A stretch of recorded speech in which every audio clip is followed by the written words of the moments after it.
car now, which is quite nice. Which is at least he's sitting comfortably, you know. Yeah. Space, the final right. frontier. These are the voyages of the USS Adequate. Our continuing mission until we are cancelled and replaced by something far superior. To review every Star Trek episode and movie in existence. To seek out new guests and make them incredibly uncomfortable. To boldly go where most Star Trek related YouTube shows have gone before. Good evening, good morning, good afternoon, ladies, gentlemen, Treks and Trekkers. Every alien race in the known universe. I am Captain Goodwill, and I am joined as ever by my rather wonderful, handsome Geesian from the planet Honk co-host, Science Officer Synoiz. Welcome, Planet Honk. The planet Honk. It has to be pronounced like that. I'm afraid it's it's an insult to my culture. If you don't, it's like I'm a Geesian from the planet Honk. Welcome to this week's episode of Trekking Up North with our special guest from the Shuttlepod Show, all the way in them's United States of those Americas, California, Los Angeles, Mr. Mark Cartier. Good afternoon. No, good morning, sir. Hello. Good morning. It's still the morning here, yes. He's day drinking, we're evening drinking. Oh, it's not even day drinking, it's like morning drinking. This is like the start of a good day. It's more like brunch drink. It's brunch drink. It's brunch. It's okay. Acceptable. It's fine. Acceptable good. Yes. That's a new indie band, Acceptable Brunch. Welcome. Acceptable brunch. Welcome one and all to our brand new, rather handsome layout for Trekking Up North that our cult leader Paul has lovingly constructed with blood, sweat and many tears. And Photoshop. And yeah, I actually think Photoshop was the key bit, actually. Yes. This is our brand new sexy layout, and you may have noticed I'm not in uniform this week. Why would that be? Oh, that's right. We're on shore leave. We're on the planet's Risa. This week. The planet, my bedroom in my parents' house. Wow. First of all, it's not my parents' house, but yes, it is a bedroom. Oh. You're just squatting, Goodwill. I'm yes. Who knows whose house it is? They don't know I'm here. Shush. It's Middlesbrough. It's practically the Purge every day. How? I love though that obviously we've got Mark Cartier from the Shuttlepod Show here, and you've just nicked Treks and Trekkers for the intro, and we're just like, no, we'll just have that, thanks. Take that. Well, all the lovelies from the Shuttlepod Show are here, as well as our lovely regulars in the chat. I don't know if you've noticed, we've got the... Oh, wow, look at all these people. We've got Nina. We've got Brian, we've got Nina, we've got, We've got someone called Mark Cartier, believe That's in me, me. that's me. Is that you? Oh, wow, okay. That's me. That's revelation. We've got Becca, we've got Beth, we've got the very handsome Lee. Hello, Daddy, who's having a passion fruit martini. Oof. Hello, one and all. If you are new, honestly, we are a lot more composed than this normally. But hey, we're on Risa, we're on shore leave. We are here to review a very special episode, guys. We are here to review Star Trek The Next Generation's Season 3, Episode 19, Captain's Holiday. But first and foremost, we have to get this out of the way. How are you all? You just got to know. Are you talking to us? Yes. I don't know. Are you doing the chat? I thought you were talking to the chat. The chat's over here. Sorry, I've got the sunglasses on. I'm sorry, I can't make passionate eye contact. Mark, you before we started filming, you dashed off to see if you could get a cocktail, didn't you? And then I did. I'm right on Venice Beach, on the water here, the beautiful South Pacific in Southern California, or North Pacific in Southern California, and the building next to us has a very famous beachside bar, and they have a very famous Mai Tai.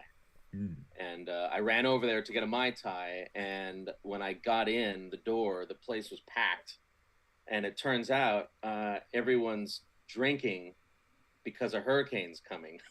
So they're all trying to get drunk before the hurricane gets here.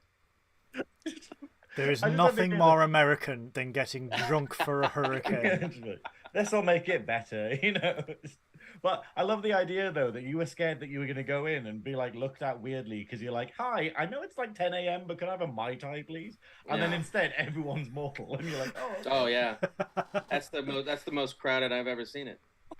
It just reminds me of that gif of the fella with an American flag just stood in his driveway, just begging the hurricane to come at him, and I'm just like, challenging the hurricane, yeah, standing up to it. Bring it on, bro. Yeah. Maybe if the hurricane were American, it would understand. Yeah. Maybe. Does this hurricane have a name, or have they just named it the Hurricane? Hillary. It's called Hillary. Hillary. Oof. Is it? But her emails. The memes have been kind of amazing. But her emails. Oh my God. Oh, it actually says USS Adequate on your. Yeah. I have to say, I've said this before. I am a big fan of your show, so I'm really glad to be back. Oh, why? It's so good. It's so good to have you back. Because you guys love Star Trek and you have fun talking about it. Oh, we have the best. We are fun. very silly, but I love that. Like, this is the episode we get you back for. Like, because obviously the last time we had you on, it was basically talking to you in general about yourself, and now we're actually doing a review, and it's one of the stupidest episodes in all of Trek. It's like, hi, cool. We're totally serious. Oh no, there's Horgons. It's okay. This is one of those episodes that I refer to as All Trek is Good Trek because, you know. Even when it's terrible, it's great. So for those who are first-time viewers of ours, welcome to Trekking Up North. Welcome to Nerdy Up North. If you haven't already, please hit that subscribe button and click like on this because you have no idea how much it helps the algorithm. Just one like can send Synoiz some beard cream. It's for just one like a month, you can feed a Synoiz. Pizza.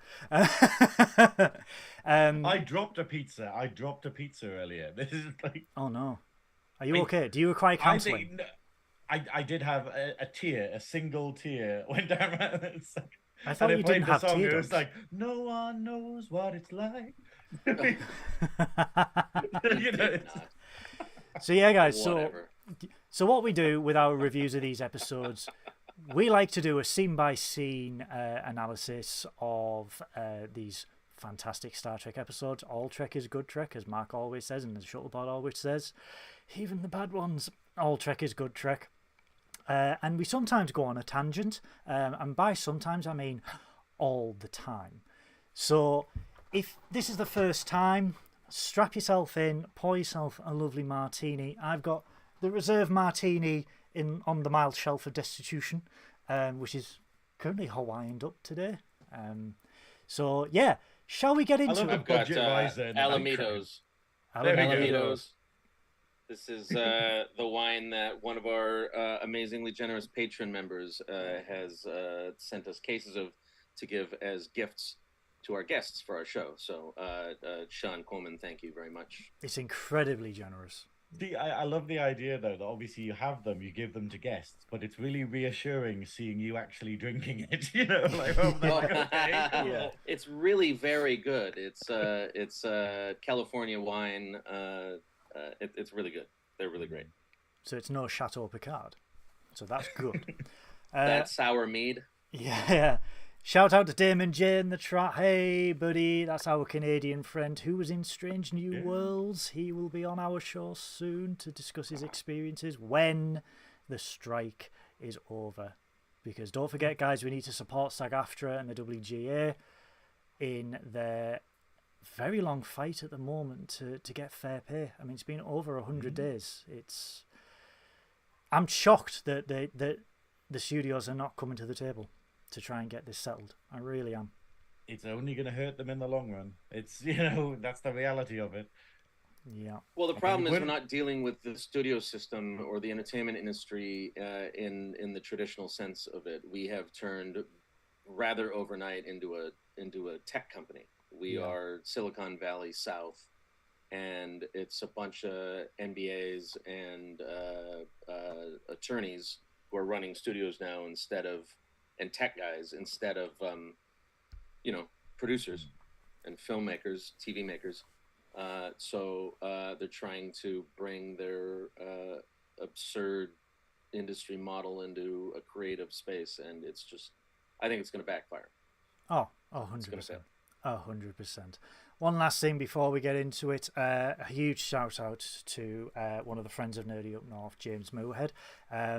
He has a wonderful YouTube channel where he reviews retro video games, and he's also currently building the Enterprise D with lights, exoskeleton frame, the lot. It's really fun to watch. It's quite cathartic. And I bet he's going to keep his batteries in this ship, unlike Joe from Spectrum Santorum, who doesn't even have his ships light up anymore. It's just Also, unlike LaForge, he doesn't need a hologram to have an affair with to solve a problem with this galaxy class. But moving on to that one. Poor Geordi. Yeah, so... especially poor Geordi, because he's not even in this episode. No. Yeah. That's the thing that I like about this episode. Because we joke about it, and I know that obviously you guys are saying it's like a bad episode. I actually love it, because it's a flat-out comedy episode. But okay, I agree with that. It's quite fun that it doesn't have Data and it doesn't have Geordi, who are two of the key. It has Data briefly.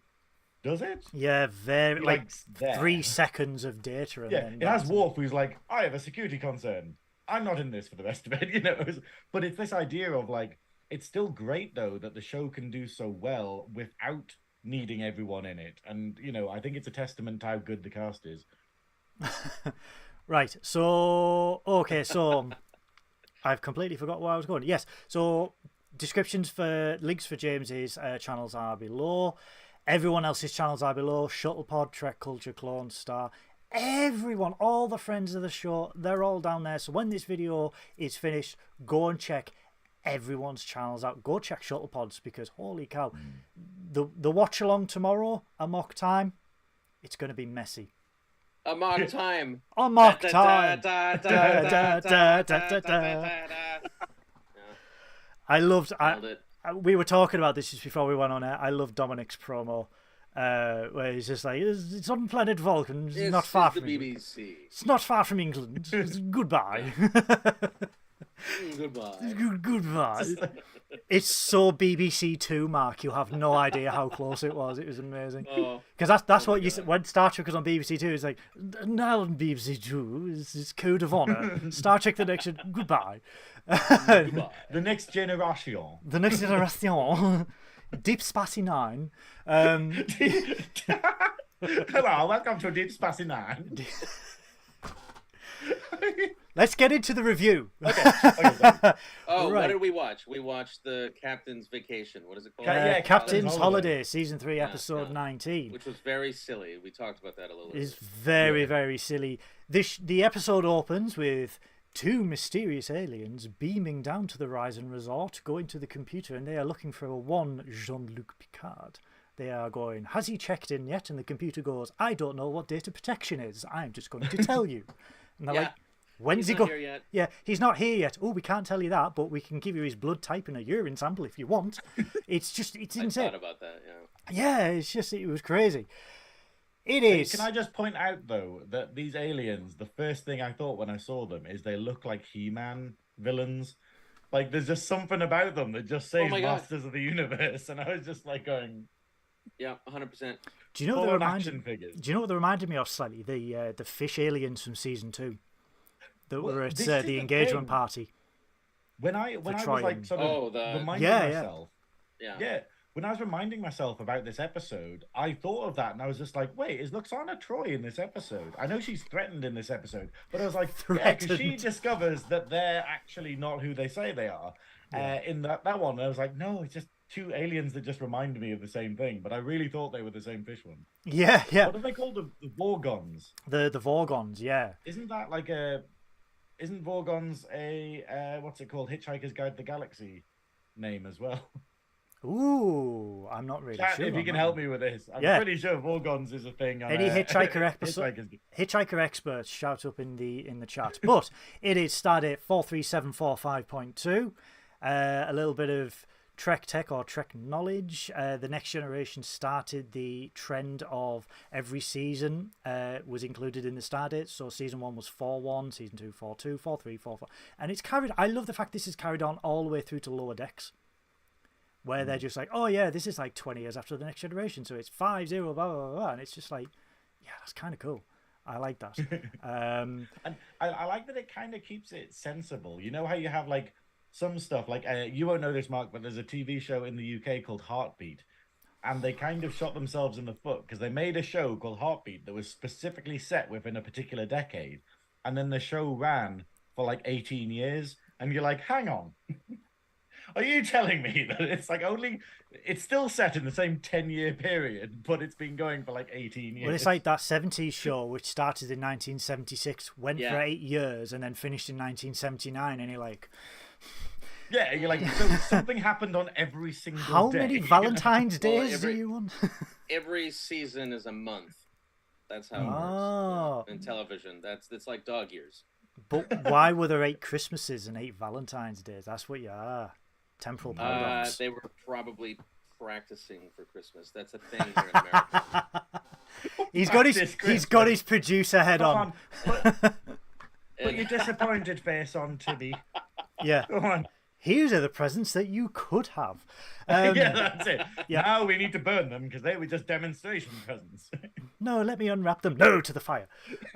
So yeah, the Enterprise has departed Gamera 5, where for the past 2 weeks, Picard has been serving as a mediator between the Gamerians and the Dakhlids. Troy enters the bridge. She's been with Picard for the past 2 weeks. Riker asks how it's been. Oh, it's been grueling. It's been tiring. The races were stubborn. And then we get moody Picard walking onto the bridge. I love it. I relate so much. Yeah. Well, to quote Vic and Bob, Picard's got a right knock on. He's grouchy. Grumpy Picard. Yeah. He's been a bit of. Don't tell you about Picard Day. He's been a bit of a Picard in this scene, if I'm honest with you. Yeah. Walks in, helm circles for Starbase 12, warp 4. And Riker's just like, you look stressed and agitated. Walks into the ready room. He's in an absolute huff with himself. He's tired. He's stressed. His job's killing him, and I'm just like, oh, dude, I relate to you so much right now. Yeah, so this is the most relatable Picard has ever been. It really is. Star Trek speaks to me when I least expect it. It's unbelievable.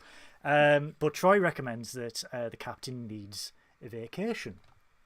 I love though that like you can tell this episode is going to be silly because all of our episodes use this bit before the credits roll, before the intro rolls to set it up, and they're like, oh, they're in this danger or something, and this is the big dramatic moment where the music swells and it's like, our captain needs a vacation. And you're like, okay, this might possibly not be a serious episode. It's so 90s when you're forcing someone to take time off paid. So, Crusher enters the ready room in the next scene, says that it's been brought to her attention that one of the crew has been neglecting their health again. They are overworked, exhausted, and irritated, and she wants him to go on a week's vacation, and he's just going, okay, it's me. He refuses straight away because Picard, as we know, is a workaholic. I mean, we find this out in Insurrection, where he goes to his love interest at the end of Insurrection. I've got 317 holidays to take over, and I'm just like, dude, how, like, America you get 2 weeks, in England you get 4 weeks. I'm like, how many years have you not taken a vacation where you've got nearly a year rolled in? I like the idea that the That's the company future. lets him keep them. That they actually roll on. Usually companies are like, well, you've lost them. Sorry, you didn't use them. I'm taking a year off by, oh God, the dream. He refuses. What is it like in America, Mark, with like holidays and stuff? Because it's like, over here, you get like automatic holidays, but over there, do you have to still take them unpaid, or if you want time off? It depends on your job. Right. Holidays are a little harder to get here than they are in Europe. We're very much you work every day, all day here. I am very lucky to have a job where basically my whole career is a vacation because I'm doing what I love. I'm talking about Star Trek. So yeah, Quite awesome. literally living the dream. Yeah, with my father would work all year for like a 4-day break, and I never wanted to. I never wanted to have a career like that. Absolutely. isn't it crazy? I just can't do it. Like I think, and I think that's what the younger generation are waking up to now, where they're just going, but I don't want to be doing this thing for my entire life. Like, you know, like, oh, 60 years, then you die. And it'd be like, great, that sounds like a wonderful life. I can't wait Well, to I retire. think like you get paid vacation for like, you know, a week or 2 weeks if you've been there for 10 years. You get sick days, but I think if you use too many sick days, they start to look at you with a hairy eye. It's But insane. I'm the wrong person to ask about this because I've never had a real job. So It's okay, neither have we. I don't know what a proper job is, if I'm honest. I have a Oh, job, thank but God. I have a job, but do I work? Sorry, people at work who are watching. I love Like this the whole best- scene, though. Oh, sorry. I was just gonna say the benefit of socialism is they can't fire you. Yeah, that's it. Socialism. Hurry up, socialist utopia, take over. But the thing I love about this scene, though, is that every is it true? Chat, tell me if I'm wrong here, but every season of Star Trek, every Star Trek show has an episode where the Doctor goes, "You need a holiday," because we have this in TNG, we have it in where Bashir does it to Cisco, well, does it to Kira in DS9. We have a definite one where the Doctor tells Janeway that she needs to have a rest, and she goes on the holodeck and She goes to treats some Fairhaven. creepy And it's an ghost Irish. kids. She gets an Irish boyfriend. Oh yeah. Oh yeah, delete the wife. I've never related to Star Trek more than delete That's the right. wife. You know? Yeah. To be fair, She gets this into whole it. this whole scene between Crusher and Picard is amazing because it's like, what are the quotes it's got? Like, I could Well, make in that an Enterprise, order, and but you I don't won't. mean in. Yes, right, but you won't. I love it how he's just like, but you won't, you know. And then it's got like, you know, oh, but remember when you know, oh, when you're on holiday, you'll be fine. Remember that holiday you had? And he's just like, I didn't enjoy it at all. But he's like, but the Enterprise is going for an overhaul for a week, and I have to personally supervise it. And she's just like, looking at deuterium tanks getting refilled is not a holiday. Ha, deuterium, Synoiz. Oh no! So I just want this whole scene redone with Arnie, where it's like, you know, when I told you I enjoyed that holiday, I lied. And then just drops Beverly off a cliff. Or Yeah. something. I don't know. So Jesus. he then suggests going to a symposium on rogue star clusters, and she's like, "You need a holiday where you don't think. You need to go somewhere beautiful." And he's like, "I'll think about it. I'll seriously think about it." She's like, "You fucking won't, will you? You won't. I saw you." Back on, let's have a look. Where are we? Next scene on the Enterprise, Riker is now hounding Picard on if he's thought about, like, do you have any idea where you're going? Yeah. Have you decided where you're going? Yes, bridge. And he's like, no. Do you know where you're going? And Riker just immediately just goes, Risa. It's beautiful views, nice food, exotic food. It's quiet. The women. And he's just like, okay, Will. Okay. Turn it, you know, just you know, this is not the Riker maneuver. By the way, shout out to Jack Quaid. I think what the Riker maneuver on Riser is. Same thing Hold as on, it was is it on still Strange one New leg Worlds. over? Yeah. Same thing as it was on Strange New Worlds. Riker. Riker. I still love That might that. be the best bone of Star Trek I've ever seen in my life. I love the fact it was improvised and he did it. Yeah. When he mounts that saddle and says Riker that way in that moment, and Uhura just kind of looks at him, I was like, oh my god, this is the greatest thing I've ever seen. It's the fact that Frakes' wife just fell about laughing because it was not in the script. He was just like, Riker. And Frakes' wife. I don't have a proper microphone here because I'm in a costume. I'm in a costume room. You guys can hear me okay, right? Yeah, we can hear you absolutely fine. Okay. You sound wonderful. I had a mate who basically was watching Strange New Worlds, and then they got distracted, and they literally ended. They stopped watching on episode 6. So basically, Spock and Mock, is it? No, it's the one where Spock is human, and he breaks up with. That's a good one. Or he goes on a break with. Yeah, that's a very good one. Yeah. Don't test me, Kirk. I will break you. But then he was like, "Oh well, I'll get round to the rest of it eventually," and I'm just like, hold on, you are literally missing the best run of Trek we've had in a very long time. Where the next episode is the amazing Lost in Translation one, then it is the Lower Decks crossover, then it is the serious PTSD one, then it is the musical one, and then it's the final. And you're just going like, yeah, you need to get on the horse and sort of watch the rest of the series. My friend John, who's probably the toughest critic of science fiction and Star Trek, he has binged season 2, and he turned around, and I generally thought he would have some like points or anything, and he's like, this is quite possibly the greatest season of Star Trek for the last 25 years. And I'm like, what? This is the best season of Star Trek since Enterprise. Yeah. Canceled.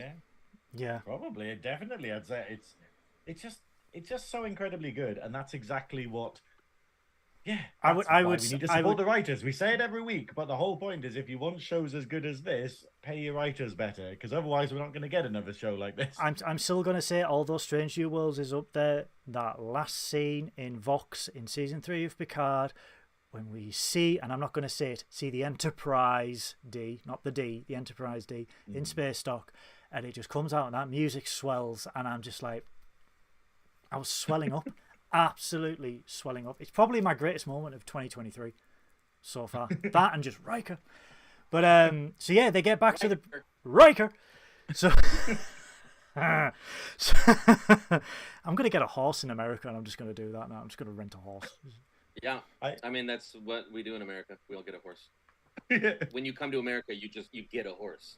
Yeah, say here's your horse, and you're like, okay, Welcome to America. Here's a horse. Here is a gun. Is it like okay. Is it like a necklace in Hawaii when you get off the plane? Here's a horse instead of a necklace. All right, cool. No, but they still hang it around your neck, and it's really weird. Yeah. Mark's gonna look out his house on Venice Beach, and he's gonna see me just doing this, just walking down the road. Like, I don't know how to ride. Riker.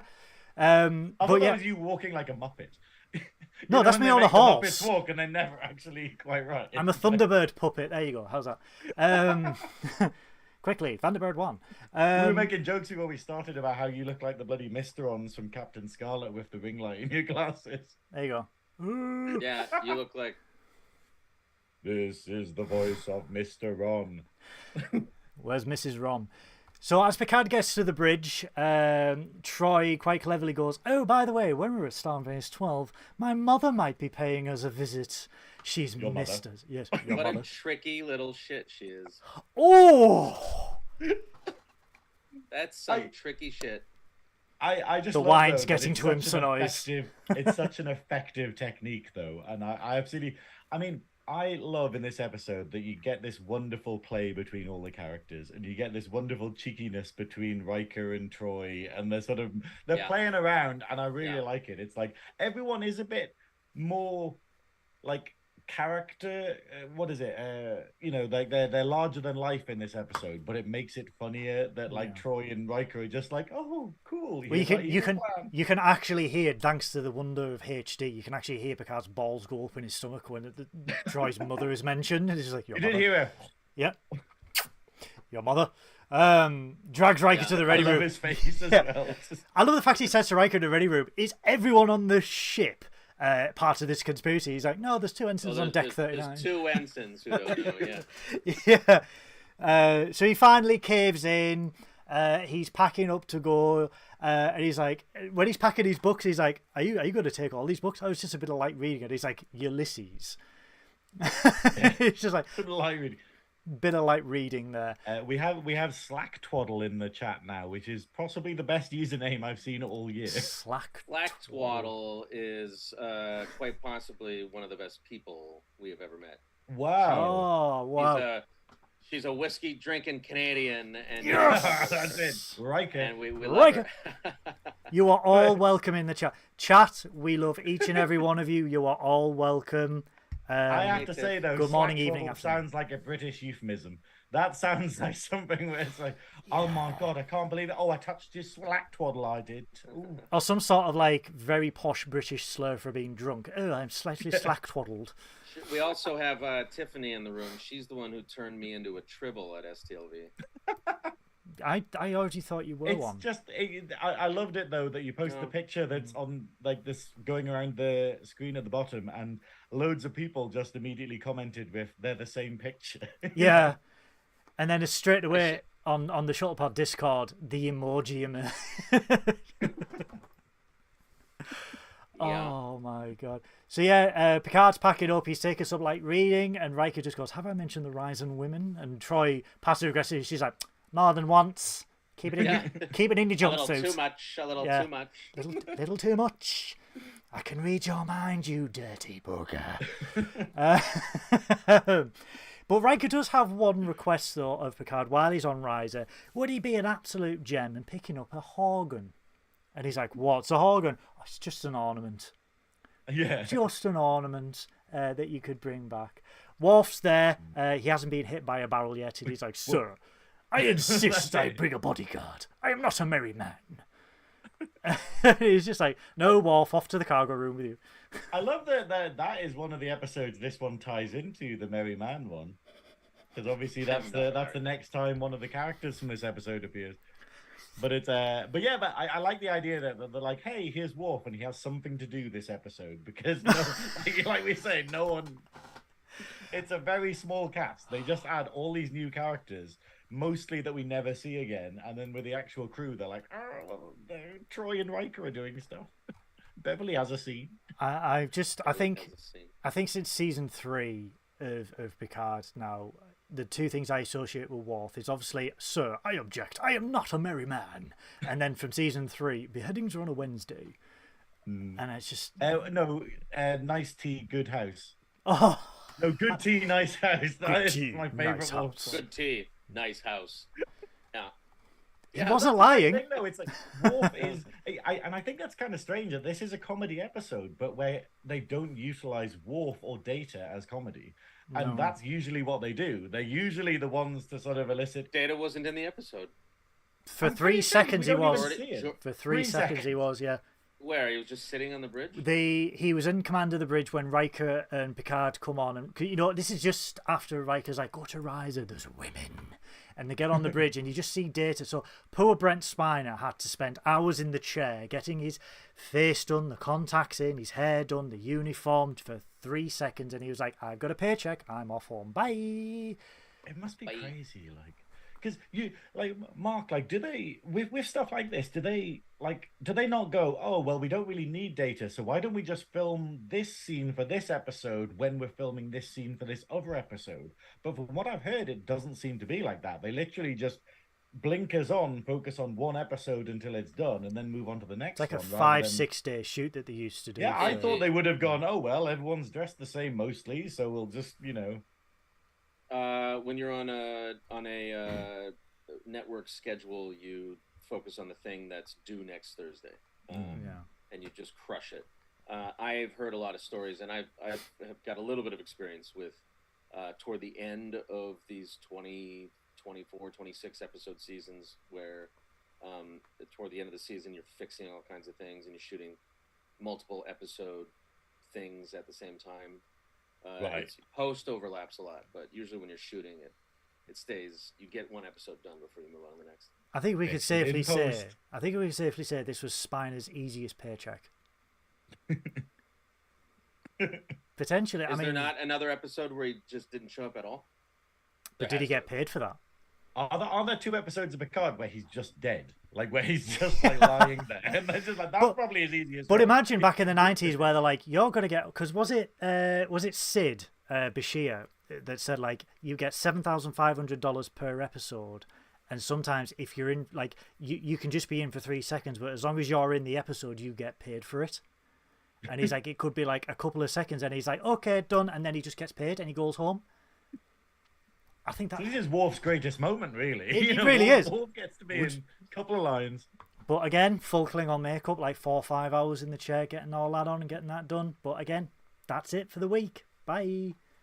So yeah, Picard beams down to Risa, bumps into a lady, very mysterious lady, who notices a Ferengi in flip-flops. At least they're not Crocs. Is he wearing flip-flops, really? They are wearing flip-flops, but at least they are not Crocs. That's all I'm going to say. They are not. Are they Ferengi flops? Oh my god, it's begun. It's They're begun. what Gary the Ferengi wears. I know that. Oh, Gary, he's up there. Gary the Ferengi. Gary the Hello. Ferengi is there. My name's Gary. I've got the rules of acquisition in my pocket. Why is he from Lancashire? Or is it? Have we established that Gary the Ferengi is from Lancashire now? It might be limited by the few voices I can do. It's absolutely fine. But- So yeah, as she notices this Ferengi, she turns around and she absolutely snogs the face off Picard. And Jean-Luc's just like, oh my. But he goes along with it.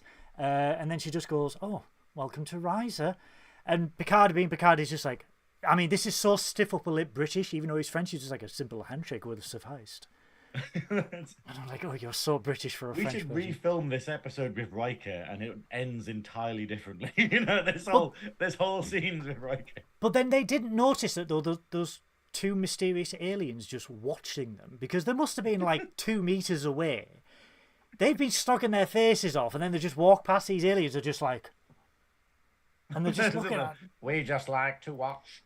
Yeah, kissing. Ugh. Anyway, so next scene, meme material, as I called it in this scene, because this is where all the Picard memes come from. Mostly, it's Picard relaxing. We are surrounded by a sea of people relaxing, smooching, getting it on. We see a lot of Picard here. Like there's a lot of Picard. It's like 15. It's a 15-minute sequence. It's of so long. Picard sitting Yeah. in a lounge chair. My notes on here are 2 pages long just for this scene, and none of them refer to his bulge, so it's good. So we see Picard sat in his deck chair reading 50 Shades of Earl Grey. He's being distracted by a hoverboard. Did you like that? He's being distracted by this hoverball, shushes it away. The host comes over, she's like, oh, I've yet to master the craft of hoverball. Asks them if there is anything that he requires to make his stay more relaxing, to make him more comfortable. And he's like, you're the 5th person to distract me. I just want to sit in the sun and read 50 Shades of Earl Grey and just be left alone. And I'm like, dude, I so get you right now. That's so dumb.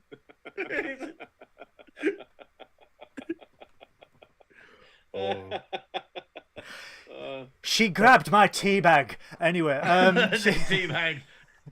It was a double dunker. I'd love it if Fun all of fact. his collections, like sorry. Riker's just looking through them, and they're 50 Shades of Earl Grey, tea bagged. Fun fact. This is all very wrong. Fun fact. One of the few times I asked Patrick Stewart a question, it was, what is your favourite tea brand? And immediately he was like, Yorkshire tea and a double dunk. And I was like, double dunk? He was like, I put 2 tea bags in the same cup. And I'm like, It's strong. That's a real man's cuppa, that is. This is before I bumped into him. I just love the idea. Can you imagine that on Star Trek, where just like, tea, Yorkshire tea, double dunks. That would be my captain's tea. That would be my Yorkshire tea, double tea bag. So yeah, so she I doesn't don't get the tea jokes. Oh, I wouldn't. It's the only humor we have in England. But Picard, I get horse jokes. I get gun jokes. I get capitalism jokes. I don't get tea jokes. I sent Goodwill a photo earlier when I was out shopping for my cocktail of choice today, pre-mixed cocktail. And basically my shopping basket was just this, like alcohol and a massive box of PG Tips tea. And I was like, this is the most British shopping basket I've had in a while. where we live, Mark, if you don't buy an industrial bag, and I mean industrial bag of Yorkshire tea, you are not northern. And Patrick Stewart, who is from Yorkshire, his go-to is just like, Yorkshire tea or nothing. And I'm like, this is the most Yorkshire I have ever heard of a Shakespearean thespian. Because he just goes straight back to that Yorkshire tea. But yes. I buy my Earl Grey from a shop in London through Amazon. And I don't remember what they're called. MS? Market? MS? Marks and right? Spencer's. You know what that is? Is that it? Do you Marks import and Marks and Spencers, Spencers? I do. Would you like me to Well, bring a just massive Earl box Grey. just to avoid all the taxes that you'll pay to get it? Is it good or is it terrible? I like it. I don't know. I'm too common for Marks and Spencers. That's my problem. Oh, hailing frequency closed. He's gone to get his tea. He's out. gone to get his tea out. So while Mark's getting his bag, but yeah, go on. While Mark's away, I just want to point out how amazing it is. Like people are pointing out in the chat, like there are so many. This episode is everything. This episode is produced. Is it? It's produced by Ira Stephen Bear, who is the showrunner for the purple bearded Space Nine. god. Yes. Yeah. And then also, like, it has the first appearance of Max. How do we pronounce his surname again? Rodnicek? Yeah, Grodnicek. Max Grodnicek, who goes on to play Rom in Deep Space Nine. Moogie. Hey, it is. It's Marks and Spencers. These aren't just Earl Grey tea bags. These are Marks and Spencer's Earl Grey tea bags. I get like a 6-pack of these. Yeah. Every couple of months. Wouldst thou dare to double dunk them? I don't know. Is that it? Again, I don't understand your tea jokes. So guys, I'm in Los Angeles next month, and as a true Northerner, I would be remiss if I didn't deliver Mark a Whitby Lucky Duck. True Northerners will understand the religious undertones of that, but it's a good luck charm for those in the North Yorkshire area. I love that you're gonna meet Mark and just be like, hello, here's lots of here's a shit duck from England. Yeah, here's a duck and tea bags. Bye. Where's the biscuits? There's biscuits in the kit. I have to ask you. I almost forgot to do this. What is your favorite kind of fruit pie? Cherry or blueberry. Cherry. I will make a cherry and/or a blueberry pie for when you're in town. Oh my god! How to make Michael never leave. Erica's favorite pie is cherries, so I might make a cherry. Yeah, that's it. Oh, you can make loads of them, and you're like pie for Erica, pie for Goodwill. Amazing. I'm never leaving Los Angeles now. I'm just gonna look for jobs because I'm just like, I'm near Mark, and he can make me pie, and I can. It'll be like a cultural exchange, won't it? Like American pie for British tea. We are sowing relationships here. Yeah. But no, yeah. I'm sorry. I know we are really slogging through this episode, and I'm very sorry. But we're having fun though, right? Anyone who is a Shuttlepod Show family member, we've got an Amok Time watch party that we're trying to put together. Part of the issue we're having is we are getting prepared for a hurricane right now, and the electricity just went like this here. So I'm going to warn you guys, if you lose us, it's because a Hurricane Hillary is coming toward us right now, and people are kind of being weird. So as long as you are safe. Just a heads up. Yeah. Oh, we're safe. We're safe. Yeah. You've got tea. You've got wine. That's fine. Tea, wine, and Erica's and Trek. Tea, wine, and Star Trek. Tea, wine, Erica, tea, wine, and Trek. That's perfect. Oh, you just reminded me. I should probably download an entire season of Star Trek onto my iPad. Oh, yes. Forward thinking. Yeah. Forward thinking. Yeah. However, physical media is always the best. Because the way streaming services are going at the moment, we might not have many left. Save Star Trek Prodigy. So, yeah. So, the host leaves. Oh no, she doesn't leave. No, because she sees the Horgan. Yeah. And she goes, I don't understand. You've got your Horgan out, and I'm like, You've got your Horgan out. Oh, but the statue. And he's like, I don't understand. Like, I've just purchased it. Does this have some sort of meaning? And it's like, it's the rising symbol of sexuality. To own one is to call forth its powers. To display it is to announce, you are seeking Jahamaran. I love that the writer just went, here's loads of terms. Here's loads of random terms for stuff. Yeah. But I love that. What is it? Jahamaran. Jahamaran. Yeah. Yeah. I love this. This is because it never explains what it is. And you kind of led to go, oh, it's sex. Yeah. But it doesn't say that. And I love the idea that it's like ping pong or table tennis or something. And you're just going like, oh, I thought that was more sexual than it was. But, you know. It's the sex. It doesn't say that, Goodwill. It could be anything. It could be Well, on literally Netflix, it said SECKS.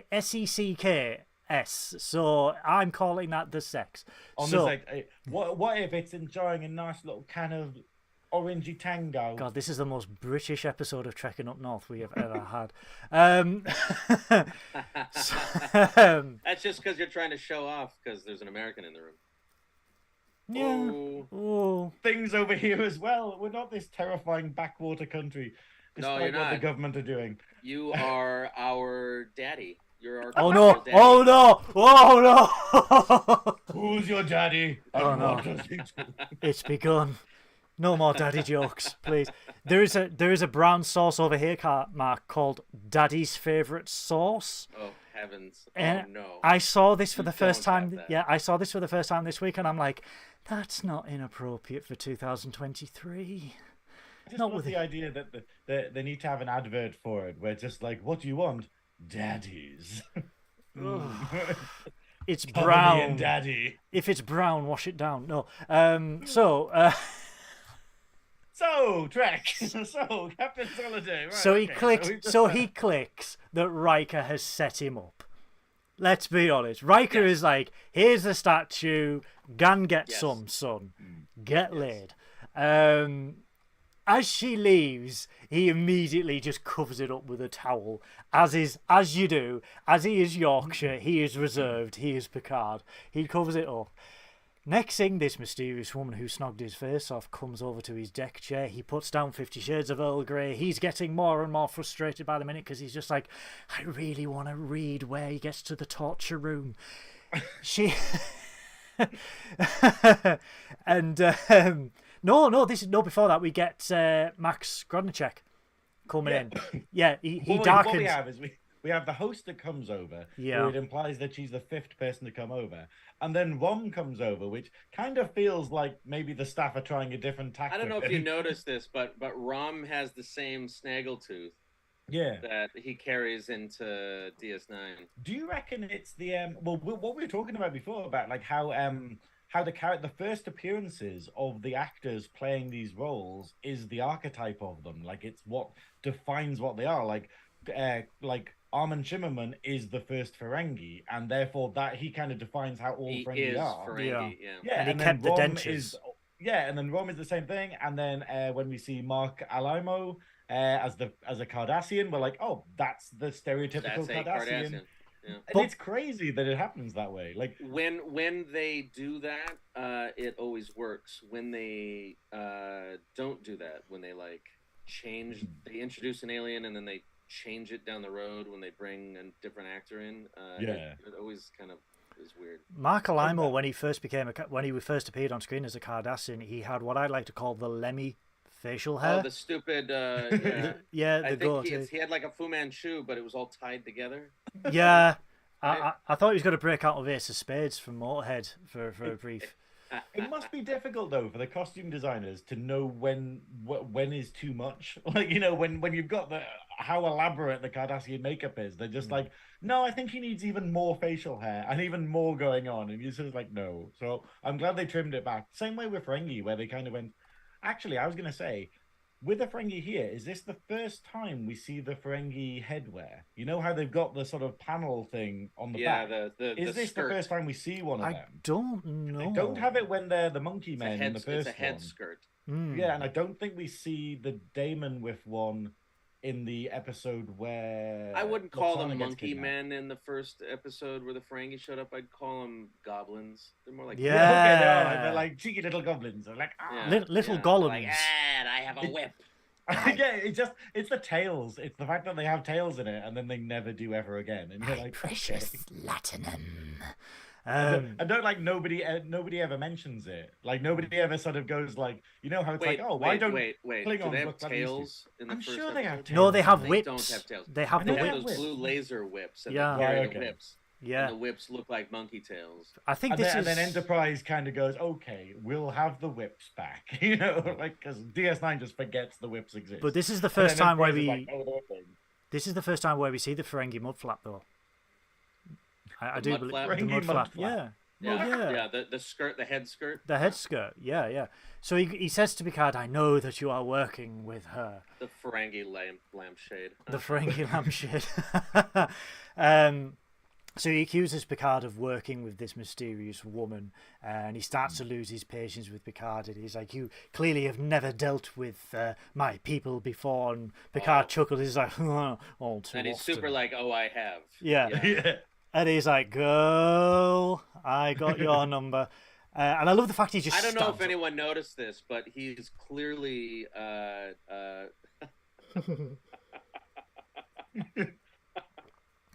Go on. he's racially discriminating. He's like, you're all the same. I know who you are. I know every one Oh, of you. Dave. Yeah. Yeah. But then again though, the what is it? I think the Ferengi are very much like that with hey Ferengi and then everyone else. Like, you know, or like a deal is, you know, a contract is a contract as long as it's with other Ferengi or whatever the wording was. Do you mean the rules of acquisition? What? I didn't Oh, you realize you have actually it. had them. Yeah. Is it? It's got to be incomplete though, because I know there's a lot. It's of numbers that incomplete. were never- Yeah. Yeah. A lot of We it. never filled it all in. A lot of it is very 1990s sensibilities, and I'm like, yeah. A lot of it, it's just like, ask not what profits can do for you, but what you can do for your profits. And I'm like, females and finances don't mix. And I'm like, That's oh, one. That I remember that from one of the episodes. please, That's not true at all. please, 1996, please stop. Erica. Not on Risa. Erica is so good with money, and I am just kind of like, nah. I don't. Yeah. Blah. It's too much. I don't want. I'm aware of it, but she's like, receipt please. She checks every receipt. She like balances the checkbook. She's amazing. But that's the thing, though. That's what I like about the Shuttlepod show, where you've got Erica, who doesn't know anything about Trek, essentially, and you can tell that you're like Clockwork Orange, like making her watch all the episodes. So it's just like sort of she's strapped down with her eyes held open, and they're just like, "Come on, watch this." But it's the fact that she keeps everything on track. Once like Dominic, you know, like once Dominic goes off on one, or like, you know, it goes off the rails. Like Erica's the one being like, "Oh, okay, cool." Let's, you know. Goodbye.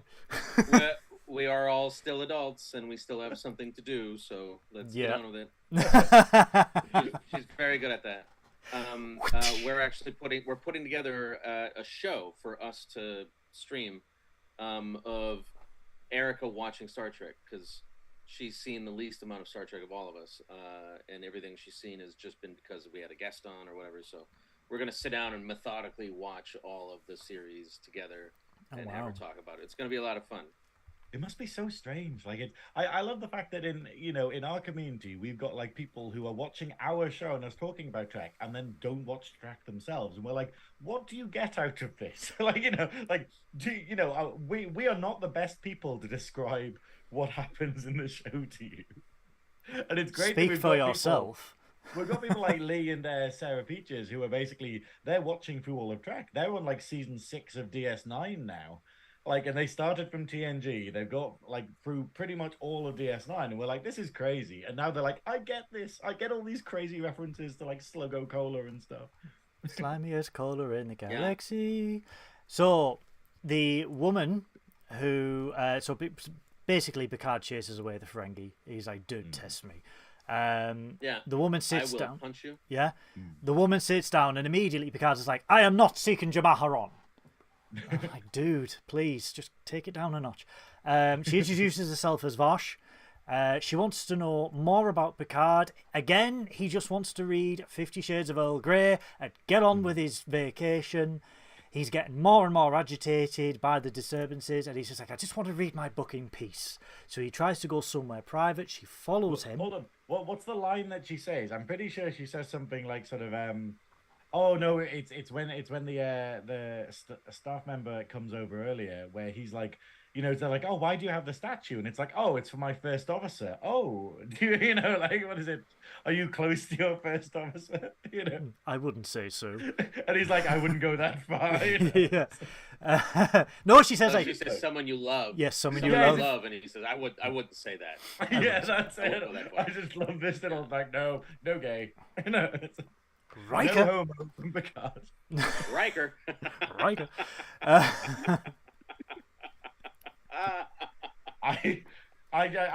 There's got to be fan fiction of him and Troy now like that, and it's just No. Riker. Come to bed, Inzadi. Riker. So, no. We are professionals. As they are walking through the reception hall, Vash is talking to him. The Ferengi confronts them again. To confront him. We find out that the Ferengi is called Sovak, and demands that the disc is returned to him. The disc didn't belong to him, and it never did. An argument descends, and Picard's just like, yeah, you two got beef. I'm going to my room to read 50 Shades of Grey. And they're like, no. So she slips the disc into his pocket, into the linen. I will get to the linen later on, because I've got a great pun for that one. And I love the fact that they both leave, and the Ferengi is like, I must have that woman. I love that he's like, oh, I'll give you sort of, like your own body weight in gold. And I'm like, but doesn't gold mean nothing to Ferengi? Yeah. Like you have that episode of DS9 where they literally just be like, oh, worthless It's worthless gold. I was like, yes. As Picard goes to his room, he sees those two mysterious aliens scanning his room. They announce themselves as Vorgons, Azure, and Baratas. As soon as I saw this name, I thought it was Bortus from the Orville. And I was like, is this a callback? But yeah, they are from the 27th century. Ooh, the plot thickens.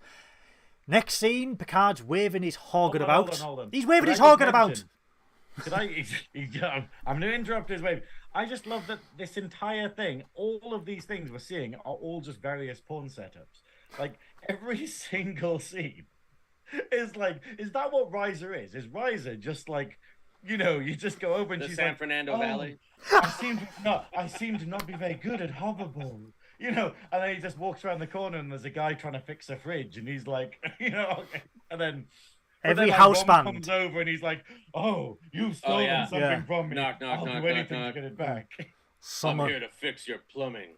Yeah, that's it. Every house band on Risa has a wah pedal. And then Vash comes along.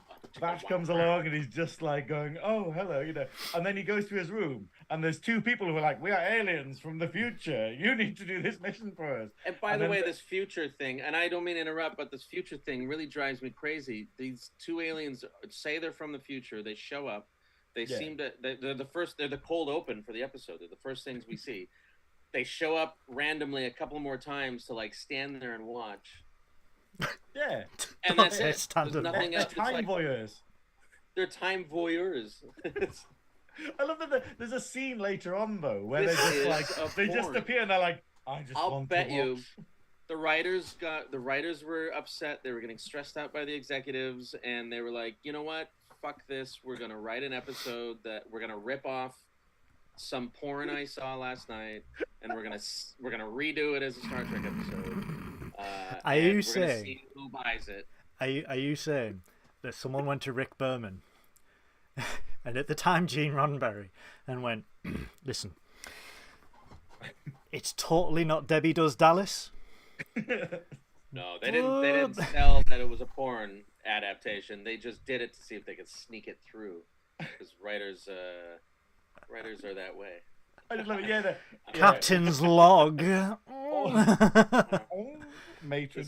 Conversation. I knew I shouldn't have come on this show.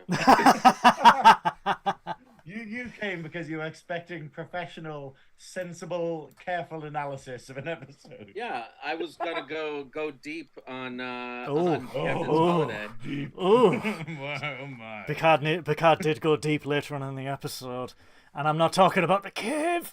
So. Anyway, but no, yes. but I just love this whole thing. But like Mark's saying, it is these characters are kind of useless. Like they don't do anything. Like they just watch. I just they love serve the no idea purpose. though. They don't move the plot. Yeah, they don't move Yeah. the plot forward. They don't create an obstacle. They're just kind of like you said. They're voyeurs. And like, do you even believe they're from the future? I don't believe they're from the future. That's ridiculous. Don't you get it in like Enterprise where because obviously it has the whole like the time Cold War, Temporal Cold War. Temporal Cold War, yeah. And it's this idea where it does seem to have people that just seem to go back and just check stuff in the past, and they're just like going, we're probably abusing things here. But I love the idea though, for this whole episode, we don't know if they're actual charlatans. I genuinely believe clear up that they're actual, because you could do that. You know how Trek has the episode with the person who just pretends to be a god to a whole planet. You could just do that. You could just teleport in and be like, I'm from the future, and they're like, can't really check that, so go on then. I genuinely believe, because it's been a couple of years since I've seen it, I genuinely believed that they weren't from the 27th century, that at some point in the episode we would find out, oh, they're just scammers, like the rest of them. Like, it was, you know, everyone was a con man who was involved in looking at this, because in this scene they advise, they ask Picard, are you aware of the legend of the Toxutat? And Picard explains, this is obviously for the audience, where they it's are like devices. Yeah, here's knowledge that you shouldn't have. It tells of a visitor from the future who left behind a mysterious device called the Toxutat. So it's like, what's the Toxutat? It tells a story about someone who left a Toxutat, and I'm just like, okay. So they should have done it like Garth Mengi. They should have done it where it's Picard being like, I wonder if this could be the ancient legend of the, I wonder if this could be the planet where the Toxutat, like really terrible exposition. Yeah. I just got a notification from our internet service provider saying that the internet may go out. Oh no. Oh, if it goes out. I don't know if that means. That's your get out clause, Mark. That's your hurricane. Yeah. This is really great, guys, but hurricane black. Oh no, the roof's coming off. Bye. Just totally fake it. Just be like, oh no. Oh. Camera comes back and he's just like, sorry. I don't mean to be distracted. I just No, it's fine. It's fine. Just be safe, man. So they explain that the Toxutat was invented by a scientist called Caldano in the mid 27th century, and it's actually a quantum phase inhibitor that is capable of halting all nuclear reaction within a star. So Picard asks, well, why bring such a powerful weapon back to the past? And he's like, well, we did this so people in our time couldn't steal it, so we took it back to the 22nd century and hid it. Now, at this point, when I was reviewing this today, I thought, wouldn't it have been awesome if Enterprise did a Risa episode where Archer was like responsible for burying the Toxutat on Risa, and just like, we'll hold this here, no one will find it, and it like ties back to Captain's Holiday. Well. Yeah, but that's the horrible thing about Enterprise. There was so much potential you could have gone into it, because it's like this whole the temporal Cold War, and then it just goes, forget about that. And you're like, okay, never mind then. So basically, they say that. I mean, he was on Risa, and he also dated some thief woman. That's it. That was a very similar episode. She had a goofy looking dog, alien dog. I think it was one of those unicorn dogs. Glue the thing in. From the original series. I was fully expecting it to be like some kind of mutant dog, like it just turns it. Like what's the episode where it has the princess and she's actually a shape changer in Next Gen, and Wesley falls in love with her. I was just expecting the dog to just turn into this massive monster or something. And I was just like, what the fuck? So So they basically say, in our history, you discovered the Toxutat whilst vacationing on Risa. He's turning around and he's like, I haven't found anything, and that's including peace. And I'm like, ooh, you are one crabby little so and so today, Jean-Luc. You need to chill out. We need the shades to come down slowly. Oh no! What's it called? More Bow Chicka Wawa music. So they let's get rid of the orchestra. Bring in the 70s Wawa band. So they state that he will find it. They beam away. He puts his hand into his very suave linen pocket and he finds a mysterious disc. We then go to Vash's room that is clearly being trashed. He walks in and he's like, it looks like someone's been looking for something. And he's like, this bow chicka wow linen jot comes off. No, he pulls out the disc. Sk, not dick, disc. Oh my god, my note, as I've just said that, it says, my note says, Picard enters loose linen, big packages. Because he's wearing some very tight pants. What are we doing here? Why are we here? Why are we here? Yeah. But he confronts We her. could have promoted this correctly. We could have said we're gonna talk dirty about a hilarious episode of Star Trek. I'm gonna talk so dirty about Trek to you. Oh my. Jean-Luc Picard. So You know what we are? We're Trek destroyers. So he confronts her about the disc and asks if if this is something to do with the Toxutat. She asks Picard if he has heard of Samuel Estragon. He obviously, as an archaeologist aficionado, he knows who that is. He spent half his life searching for the Tox. She reveals that Vash was Samuel's personal assistant. She spent 5 years with him, and that disc contains all of his notes and his maps to help find the Tox Utat. So that helped them both in situations that weren't quite ethical, shall we say. Again, stereotyping Ferengis, like Mark said earlier on, it's a bit in this episode. It's like, do you need something dodgy doing? Let's go to the Ferengis. And it's like, no. These like the Sunderland. Well, I gotta say that DS9, the pilot episode of Voyager dealt with stereotyping Ferengis pretty great. Yes. Harry Kim is in Quark's bar, and Quark is hustling him to buy some rare crap. And Paris walks in, and Ensign Kim says something about, I was warned about Ferengi at the Academy, and Quark's like, oh, who's your superior officer? And Paris gets him out of the situation and says, besides, didn't they warn you about Ferengi at the Academy? And I was like, that's amazing. I think that's a crazy thing. I think the Ferengi are worthy of stereotyping. Yeah.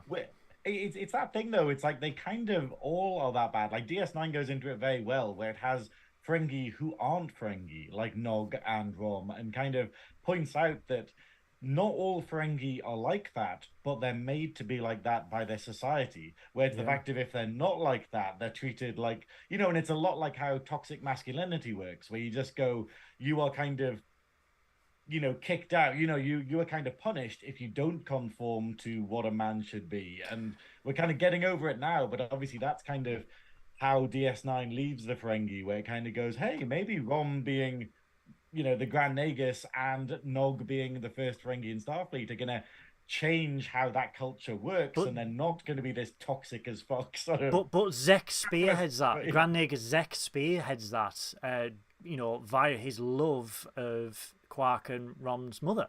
So he spearheads that because this is a culture bound by the rules of acquisition, as we have just seen from some of the rules I quoted there. It's like so it's like we leave DS9 where the Ferengi culture is changing, is becoming more progressive at the end of DS9. I would love to see how it has progressed, but in Lower Decks we do see the stereotypical Ferengis appear now and then.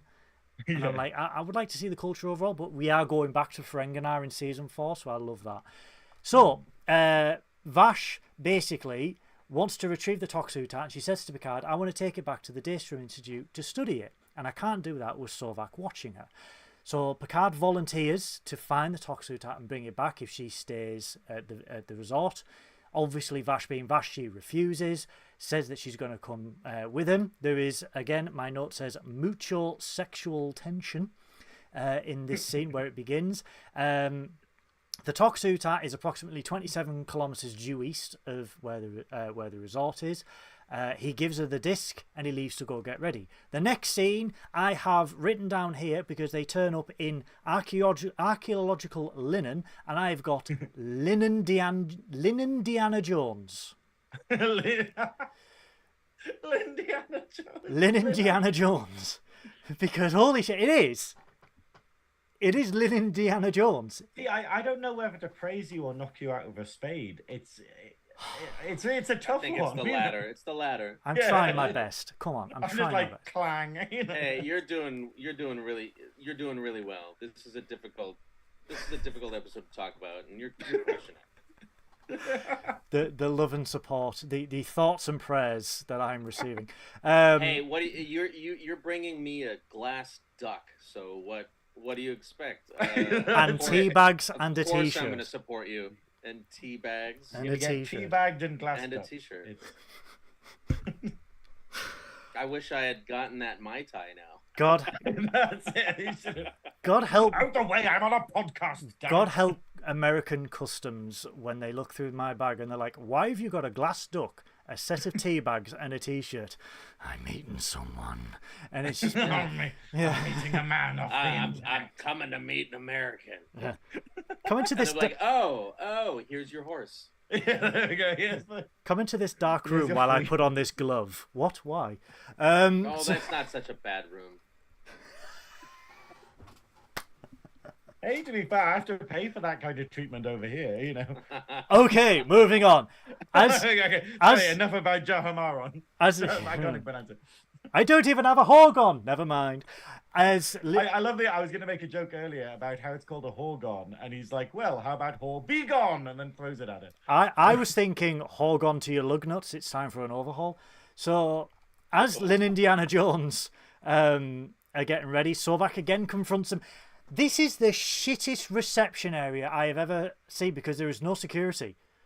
Like, this dude has confronted these two people twice. The second time with a weapon. And it's down to Picard to apprehend him, take the weapon, and just thump him in his Ferengi nose to knock him clean out. I love the whole thing though. It's like all of like there's so much. Go on.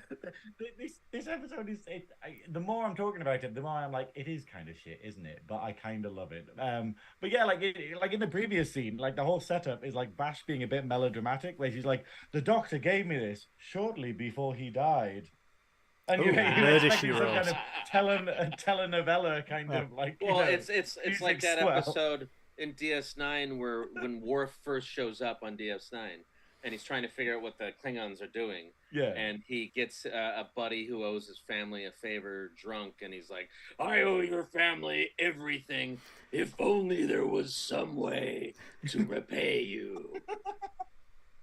And it's like, oh, Jesus Christ. I love it. But I kind of love the cheesiness of it. Because, like, I'm sure Vash has a bit where she's just like, did Sovak tell you that? And you're just like, where the hell's this come from? Like, that whole shot is just... I half expected. I love it. Vash is amazing and terrible all at the same time. She's amazing because she's like, you know, a Laura Croft adventurer, criminal, Yeah. archaeology smart woman. She's like that sort of... it's like you know, typically girls like the bad boys. Well, Picard likes the bad girls because Picard is sort of a good boy. Yeah. And He's secretly a slut. We all know this. I think we're all secretly a slut. We're all secretly Mark. all sluts for Picard. Maybe not necessarily Picard, but you know, for Well, even after this some episode, archetype. are you not on the turn after this episode? We get Picard in linen. We get, you know. No, I'm looking. We get This picture Snaggle keeps to- showing up on your YouTube feed where he's got his legs crossed. Actually, I was talking because I don't have a Hawaiian shirt. I wanted to wear a Hawaiian shirt like you guys. I don't have one here. Most of my stuff is in storage because we've been moving, and I was going to try to find some white linen thing that Picard is wearing and just go bare chested in my swim trunks for today, but I decided against it. I don't know why I should have. I think our YouTube would I have think- probably melted. Yeah, he's just be like, no, stop, it is too sexy. 2 Hawaiian shirts and a linen god, and you're just like... A linen god. Right, okay. Yeah. We are. Linen Indiana we're not Jones. even that far in. these We episodes, are, to be because fair. they set off to go retrieve the Toxutat, because the next scene is they're 11 kilometers in to the caves. Picard just basically says, you know, I suggest we set up camp for the night. Vash, this is the first time Vash admits that she's been fibbing, and she's like, I've been not entirely honest with you. Sovak paid to hand over the disc, but I stole it. But, I mean, she does state that, you know, Picard is not the type of person to sit around a pool reading 50 Shades of Earl Grey all day and getting a massive suntan via his linen, what's left of his linen top. Because that is barely on, let's be honest. We see more nipple in this episode than we do in the entirety of Star Trek. It's a very nipple week because we watched a mock time on Wednesday. We're having a mock time tomorrow, and Kirk, the amount of nipple bleeding talk that Dominic ran with, by the way. Poor Bonnie. You guys are gonna. It's a lot of nip. That's a lot of nipple right there. We really went down the bleeding nipple rabbit hole. So. I'm quite surprised though. Like, do you think that do you think Patrick Stewart requested this? Because I always loved it where in the X-Files, every time there was an episode where David Duchovny had his top off, all where it literally just has him in a hotel room and he's literally just in his boxers or something. And then at the end, it's like written by David Duchovny, and you're like, okay, right. Yeah. And it was him trying to sell himself as like a sex pest. That's why in The Simpsons, when he pulls out his ID card in The Simpsons, like Agent Mulder, FBI, and he's just doing the Thriller pose in a thong because it's David Duchovny. I just love that it kept happening. Every time there was he doesn't need to be topless, but there he is. It was always an episode that he either directed or wrote or produced. And then, I'm wondering if this is Picard, basically, Patrick Stewart being like, I need to be sexier, damn it. I need to be in linen for the whole episode. I've just got a flashback, and this is going to be traumatizing, that my mother had a major crush on David Duchovny, and then I've just realized my mother is watching this show. I'm sorry. Oh, no. And I'm Goodwill's also sorry. I agree with you. I'm sorry, Father. I'm sorry, Mum and Dad. I watched it for David Duchovny and shoulder pads. Sorry. My parents watch. Listen, Michael's parents, forgive me. I didn't know what was. I'm just trying to make a living talking about Star Trek. I had no idea what was happening. Aren't we all? So anyway, I'm sorry. I'm not doing any apologies at all. They created Goodwill.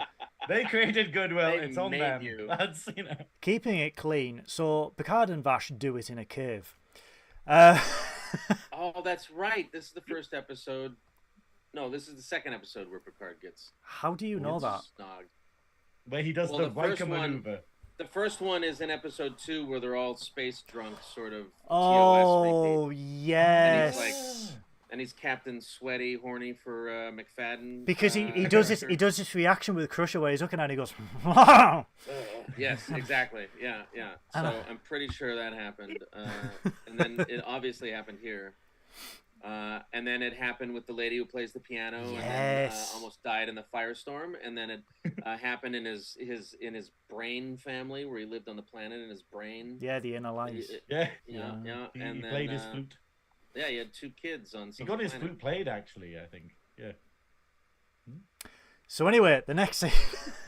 the next scene, they arrive to the point where the Toxutat is supposedly buried.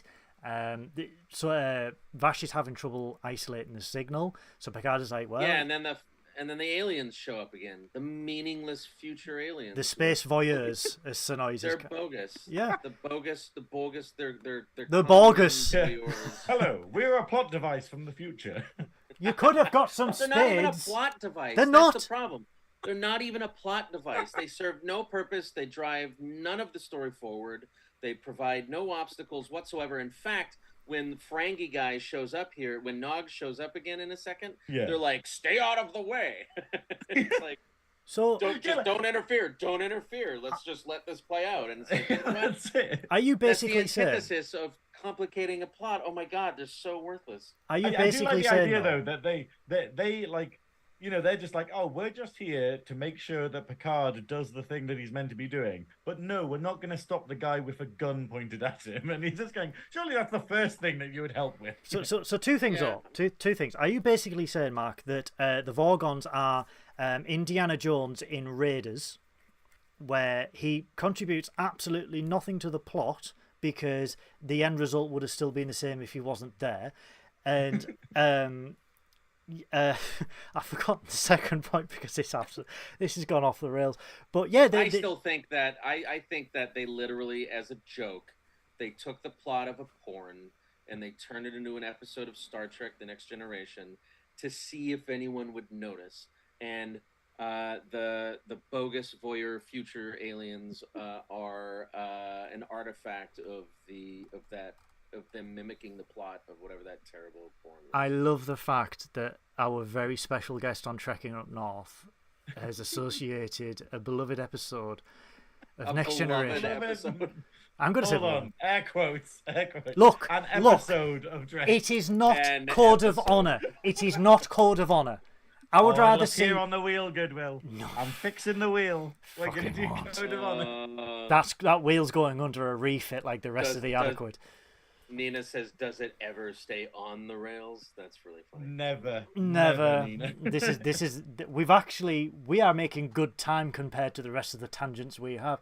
Yeah, Mark is our guardian angel here. He is keeping us kind of on topic. Yeah. Well, I mean, so Picard brings out the spades, and as a shovel guy, I'm like, hell yeah, Jean-Luc, get those spades out. Let's start digging. Oh, you're a shovel guy. I didn't know that about you. When I do my Twitch, I did a Twitch stream of a game, Mark, where it was just essentially me shoveling people to death or using shovels in whatever creative way instead of guns. Because there's a game called Far Cry 5 and you get a shovel with a smiley face on it. And I'm just like, yeah, I could sniper this person. Or I could shovel him. I could spear throw this shovel into his testicular region.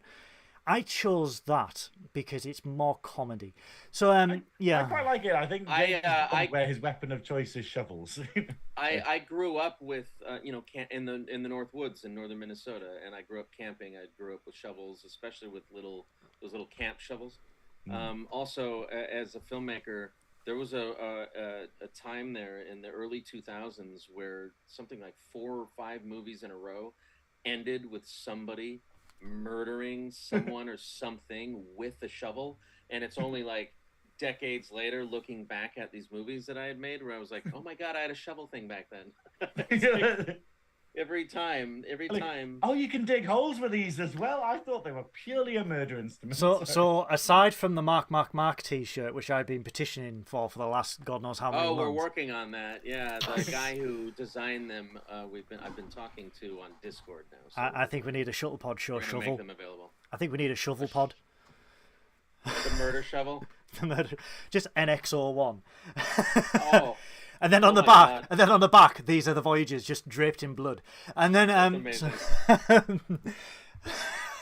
we should do a series of comic books where it's just like horror film version of the crew of the NX01. Do you know what I've just realized?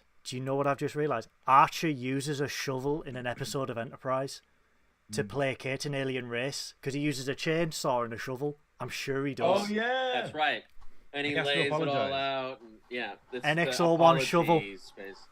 Yeah, Paramount. Hold on, that was a silly episode as well. If we're going to be perfectly honest, this is a silly episode of TNG. If I am getting Star Trek tikis, they can do Star Trek themed shovels.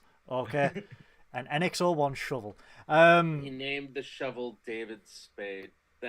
I did. Ridiculous, Lee Davis. That's ridiculous. I did. It was David Spade, and I became more and more unhinged as the weeks went on. Oh, you actually did? Yeah, I called it David Spade. Yeah, I'd be walking around the map, and I'd be like, "Come on, David, let's go kill some people." Okay, and these people watch you weekly? They pay. I wish I had gotten my Mai Tai. We have people that watch and they're not even fans of Star Trek, and we're just like, what are you getting out of this? It's like we are the worst entry point to Star Trek you could ever have. I'm having fun. Good. So Sovak, the Vorgan voyeurs. I'm just going to call them the voyeurs. Vorgan voyeurs. There we go. They are watching the Vorgoyers. Never mind. They are digging, and it gets to the point where they're going, look, the Utah is not here. We would have found it by now. The Vorgons are puzzled, so with them being voyeurs, they're not going to get their release. They beam away. Sovak, they literally like, oh well, goodbye. Oh well, but like, yeah. What? Type their new Elon Musk smart chips that have been implanted into their heads, where it's just like X Neuralink. What? Yeah, Neuralink. Yeah. There you go. Yeah. Probably change that to Y or something because why not? Why not? Sorry. Why? So they beam away. Sovak refuses to give up and he just starts digging himself because Sovak's just like, it must be here, must be here, must be here. Back at the hotel, Vash feels that 5 years of her life have been wasted.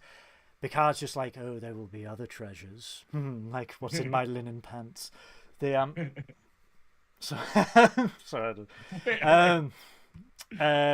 Picard leaves and returns to his room, and we find that Riker has returned the Enterprise back to orbit, ready to beam up. And Picard goes, On my signal, initiate transporter code 14. And I was like, 14? He's like, you heard me. Yeah, order 14. Yeah. Order 14. Down in you heard me. Yeah, you heard me. Down in reception, we see Vash leaving with her bag. Picard, again, this is very murder, she wrote this. I half expected like a descendant of Jessica Fletcher to turn up and solve it all. Picard is sat on... Yeah. I'm Jessica Fletcher's great person. Are you all right, Mark? Have I ruined you today? Nah, I'm just glad I came on. It's hilarious and not what I expected. Oh, good, you're never leaving. So yeah, Picard's like, are you about to leave without saying goodbye? And Vash is just like, oh, well, I was coming to say goodbye. Yes. Yes. Picard says to her that, there is one more thing that you can do for me before you leave. Tell me where you hidden the Tox Utat. Yeah. And she looks at him like, what? Me? Little old me? I don't know. So she wanted... we admit it. She admits it. The Tox Utat has been... for some reason, buried at reception, which, again, the shittest reception. No managers, no staff, no nothing. Someone can just go and replace a organ and put a crystal in it. She reveals the Tox Utat. She's like, I wanted Suvak to follow him so he could find out for himself that the Utat wasn't in the cave and convince him that it was a futile effort, that it wasn't there, it was all for nothing, so that he essentially goes away so she could run away with the profits. Picard says, you beamed down there. As soon as you came to Risa, you beamed down there, you went to the cave, you dug it up and you hid it. I love that you're a man of many talents, Jean-Luc. And I'm like, oh. Yeah, she knows that now. Because he knows you're a lying shit, you're like, yeah. Oh, you're so talented. Because you are so transparent. His con. Oh my God. Yes, she's so transparent. I came down to say good. I was on my way to say goodbye to you. I like all this, just on and on and on. She's such a. I guess that's why she's fun. I don't know. So the Vorgons appear. The Vorgons appear as Picard is holding the crystal. They demand the crystal, and Vash quite logically says, and I thought Picard would have done this when he first encountered them in the hotel room. Do you know that they are who they say they are? Have you asked for proof? And I'm like, sorry. This is literally the worst spot in the entire episode. It's the worst moment. It's the least Picard has ever acted in all of Star Trek. Even Picard season 1? Even season 1, where he's like, let's see what this galaxy class starship can do. Help me, my uniform is killing my spine. It is absolutely transmission circuits exploding. It's like it's so un-Picard. She's like, well, wait a minute, do you know who they are? And he's like, oh yeah, you have to have proof, right? Like, it took you 7 days to do you know what I mean? He's asking her permission to confront them in the right way. It's a very bizarre moment. And I didn't look at who directed the episode, and I don't want to shit on somebody very talented directing. But I think it's Ira Stephen Bear, isn't it? Ira produced this episode. I don't know produced it, yeah. I think this is the weird thing, though. Basically, these episodes. Yeah. Like, he challenges them, and then what happens next, Goodwill? So he challenges them. Who directed this episode? Somebody in the somebody in the chat. Who directed the episode? They want the Tox Utat, and Picard is asking for proof, and they stun Vash, which with a Wait, hold on, Chuck, are you saying the Picard maneuver is when he is about ready to give some priceless future technology to con men he's never met before just because they say they're from the future? It's not as good as Riker. It's a very specific maneuver. That the Picard maneuver is that he quickly looked to Vash for approval. Picard? No, it doesn't work. It doesn't work the same. It'd be more like, Picard? Picard? Riker. It's a Picard maneuver. So yeah, they stun Vash. He then contacts it. He's like, Picard to Enterprise, execute transport, Order 14. Order 14. Yeah. 2-second delay Right. on my mark. Mark. Mark. And then he puts his communicator on the thing. Yeah. And it TV explodes. This annoyed me. Because I'm Picard, so confused. but Picard is an archaeologist, right? Surely, right? Oh, as an idea that he archaeologist, blew up, yeah. Why would I don't? None of it makes any sense. What? I was like, hold on, is he gonna trap the future voyeurs? Is he going to like? Is he gonna trap the Rom? Like, Chip Chalmers was the director. I by the didn't way. remember. I told you guys earlier today when I rewatched this episode. All I had remembered about it was that Picard went on vacation. He met Vash, and Vash is, cool because she's like a weird anti-Picard love interest. Yeah. And that makes for really good fun. And I remembered that he almost kicked the shit out of a Ferengi. I didn't remember any of the rest of it. Yeah. But like you blocked it out. You blocked out the nightmare. I had a real problem with this because I was like, as an archaeologist, you would beam it up. So again, ironically, this is beamed it up to the ship. Yeah, and fake it being blown up. And given it that's to what I Daystrom, thought. Yeah, that's what I thought he was going to do with Order 14, where it's essentially the Picard maneuver, or is it the with the warp speed on the Stargazer, and you see it here, but it's not there anymore. And so they fake blowing it up. Yeah, and then at the end he's just like, "What this?" And I was just I was waiting for that plot twist at the end, but no, he just legit blows this artifact up. I expected the episode to end with it sitting on his desk in the ready room. Yeah. And like him starting a transmission to Daystrom Institute or his famous archaeological professor. Yeah. The whole episode is full of these, like, it's not even a double bluff, it's like a non-bluff. Where it's like it's got a porn episode adapted into a Star Trek episode. But it's like where it's got the voyeur guns, and it's like they are like, and you kind of just go, oh, maybe there's going to be a twist, and it's that they're not really from the future and that they are con men, and then it's like no, they actually just are from the future, and you're like, okay, that's a bit boring. And and it's like they're clearly con men. Why can't you just tell us? Yeah. Why does this maneuver? Why does this transport code 14 exist? When would you ever use that? Like, Riker, could you just kill me, please? Just teleport my badge and blow me up. When he blows up the thing, they say history recorded that you destroyed the device. You fulfilled your destiny to the fullest, whatever dumb thing, and then they like do their earbug transportation. Neuralink. Their Neuralink. I was so annoyed. I'm like, this is absolutely inappropriate. It is ridiculous. I love Star Trek so much. I love all of it, and the worse it is, the better it is. But this was great. It was ridiculous because we all agree that what should have happened didn't happen, and it just pisses us off so much because so they blow that up, they beam away. Back in Picard or Vash's quarters, she's like, oh, I'm gonna go to God, this links back to the porn, the Sarthong planet, Sarthong 5.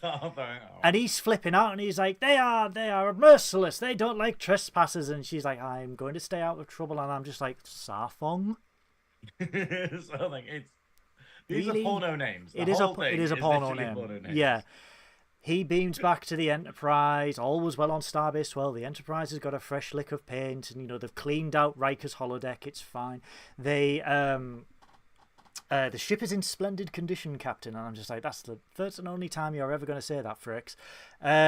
Picard confronts Riker about the Horgon. He's just like, oh, I've got your Horgon, and we will speak about this. And I'm just like, oh, you're in trouble. But I love the fact that Riker right at the end is like, yeah, he had a good time. Because like Riker's got this like sex sense where he's just like, oh, he got some. The fact that the episode ends on Riker's grin is just my favorite thing in the whole world. Just him being like, it's so.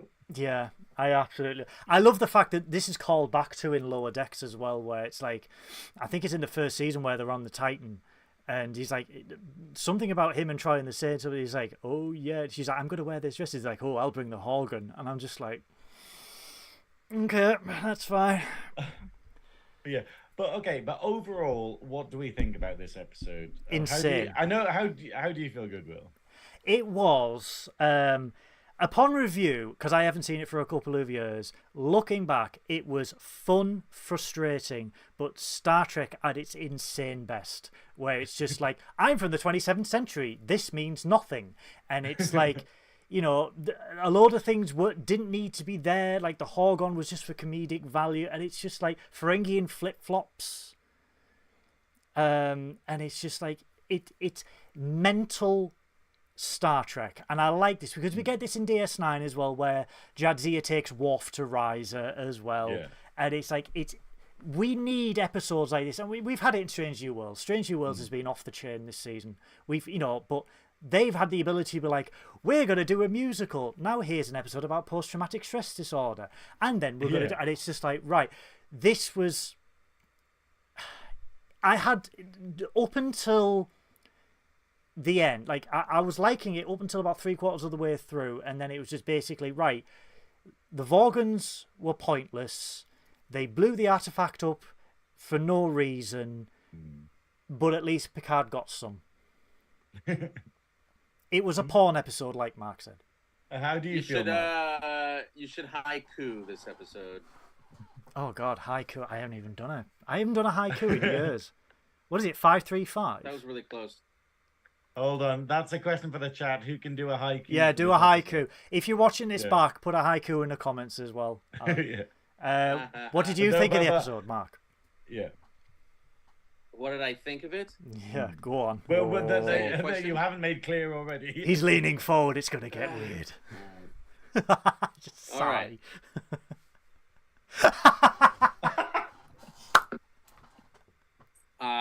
Hashtag all Trek is good Trek. Yes. This episode is silly. Yep. It seems like it tried to be funner than it committed to. Yeah. Like they didn't quite commit to making it the comedy of errors. It seemed like it was intended to be. There's a bit of some kind of a farce going on, but it was like played by. It wasn't crafted right by people who were making Star Trek at the time. Yeah. Is my sense. Yeah. That being said, it was nice to see that Picard has a sense of adventurism to him, that he actually, likes things like flirting and adventurism. He likes adventurism. It was nice that he figured it out. It was a little dumb that, he blew up. And you know what? I'm just going to headcanon the balls out of him having not blown it up, that he secretly gave it to Daystrom. Yeah. Yeah, that's what the I'm right thinking. thing to do. Yeah.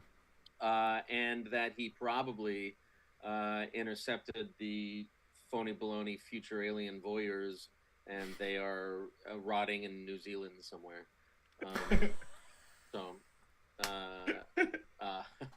They became orcs. I forgot how kind of crumpled this episode was. It is not Star Trek: The Next Generation's best showing. It's not the worst. What could possibly be the worst? It's like Weekend at Bernie's meets Indiana Jones with linen.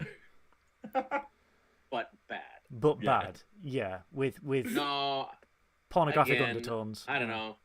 I've noticed in the chat a lot of people going on about how surprised they are that Picard is so sexy in this episode. Why are you surprised? Right. He was the sexiest voted sexiest man of the year. Make it so. Sexiest man alive. Sexiest man alive. We do get some Patrick Stewart nipples. Synoiz, what did you think? I'm going to be devil's advocate here because I actually really like this episode. I actually, what I will do, is I think it's great too. So you it can't. It is a very great comedy episode. It is a very silly episode. It knows it's being silly, but the stuff that's unforgivable is the stuff where yes, it would have been so easy just to do it better. Like there's no twists. Like there are no twists at all. But we think about. What this introduces is what I love about it. Because the fact is, this gives us all of these things that are essential to Trek now, where we have Risa, we have Horguns, we have Vash, we have Ferengi kind of acting like that. We have maybe not shit time travelers, but we get quite a few of them.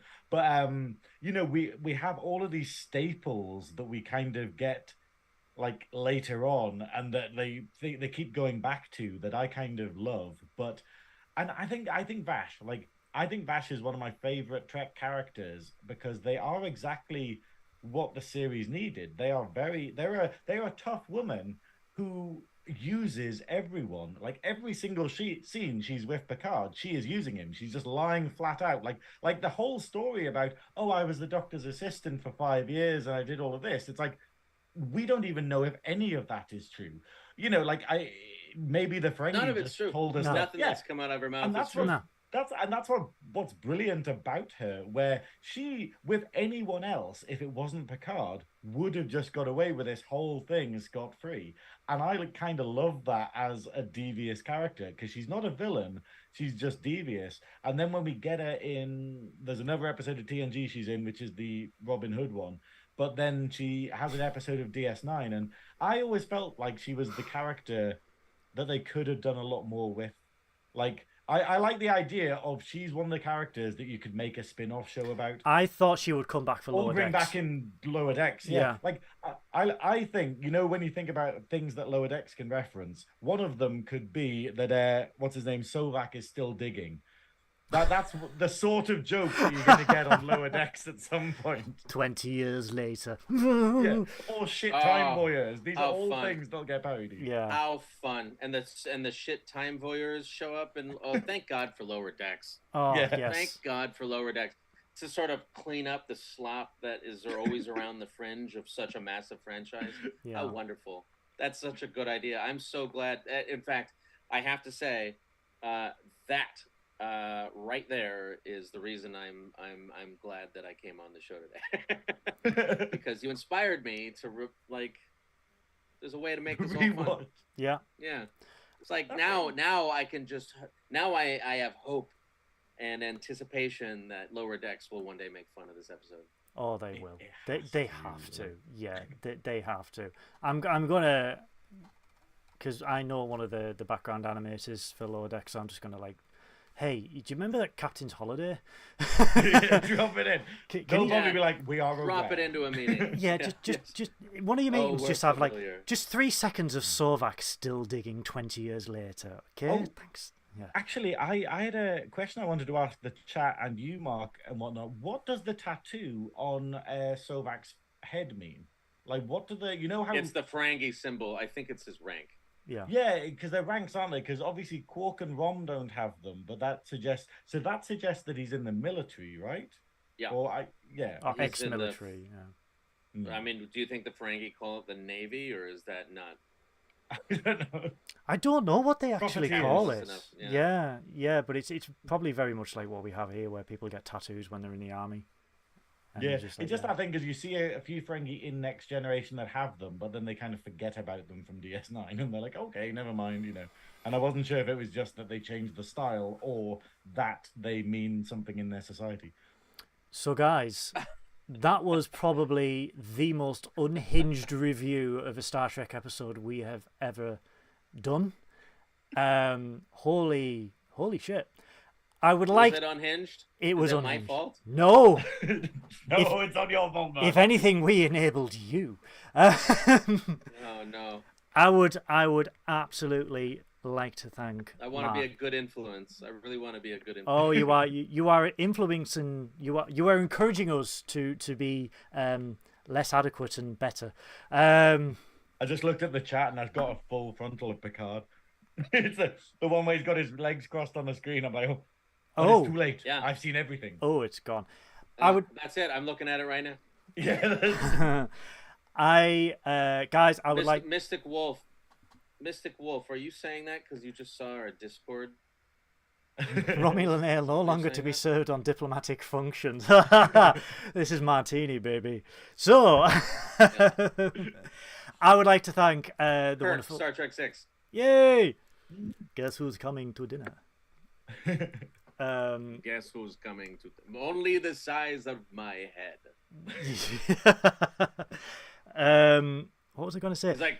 He's like, are you radiation? Are you detecting any radiation? And Chekhov says, Only the size of my head. Oh, what a good! I'm gonna have to rewatch that now. I absolutely love The Undiscovered Country. 6 is the best movie that has ever been made of all time, Star Trek or otherwise. It is the #1 movie ever made. I never paid attention to the movies, and I'm slowly watching through them now because I thought they'd come up more often on this show. Oh my god! And they just haven't. Do yourself a favor. If you nerds want to watch the Star Trek movies and review them one at a time, sign me up. Put it on the calendar. I would love to go through every one of the original series movies. We've spent nearly 2 hours talking about Captain's Holiday. There is no way we are getting through. That's the next 2 months sorted. So let me just put that down. Yeah, Synoiz. That'd be amazing. That'd be so much but Synoiz, if you're gonna watch the movies, I highly recommend the director's cut of Wrath of Khan and the director's cut of Undiscovered Country. Oh, they're both amazing. Absolutely fantastic. For me, it's. I mean, I'll bet that Klingon bitch killed her father. Yeah. As that sounds amazing. As I was a poor boy. As I was a poor boy in the northeast of England, we videotaped the movies off the TV. That was heavily cut. Like Undiscovered Country was. Oh my god. The BBC just destroyed the cut. So when I grew up and I was like, I'm going to buy them all. But it was at the time, do you remember when they did the silver DVDs and the director's cuts and it had all those special features? And I was like, oh, director's cut by Nicholas Meyer. And I watched it and that was the first time I ever heard Scotty go, I bet that Klingon bitch killed her. And I'm just like, Scotty said bitch. Yeah. Oh, trust me. She didn't send one blood she didn't shed one bloody tear. Well, hardly conclusive, Mr. Scott, since Klingons have no tear ducts. And it's amazing. Yeah. I can't. Synoiz, we get Kim Cattrall. Kim Cattrall is a Vulcan. We do. I will watch. Oh, you're going to. I think maybe we do need to. When we come back after Lower Decks, we probably need to. I'm telling you, Star Trek 5 is I need my pain, and excuse me, what does God need with a starship? Star Trek 4 is I'm from Iowa. I only work in space. Star Trek 3 is what's the best one in Star Trek? The best one is what's the word, Captain? The word is no. Therefore, I am doing it anyway. Therefore, I am doing it anyway. That's a really good one. Star Trek 2 is Khan, and Star Trek, or I spit at you as I'm dying, whatever. I spit at you. Star Trek 1 is Oh, it's McCoy. It has to be McCoy. None of this will get referenced again. No, but it's McCoy where he gets drummed back into the system. Yeah. At the beginning when it's like gets transported on, and he's like, I don't know. I heard they make Chapel and MD. Yeah. He's all grumpy that he got called back. It's the bit in Star Trek 5 where Spock goes, "He is my brother. I know he's a fellow Vulcan. No, Jim. He is my brother." Yeah. I love that, and the fact the guys at on Unplanned Trek have a hat go on about Sarek's bastard children all the time because he's got so many children. I love the fact in season 1 of Strange New Worlds they referenced Serac and then just like he never appeared again, and I'm just like, please, season 3, let's have something. Yeah.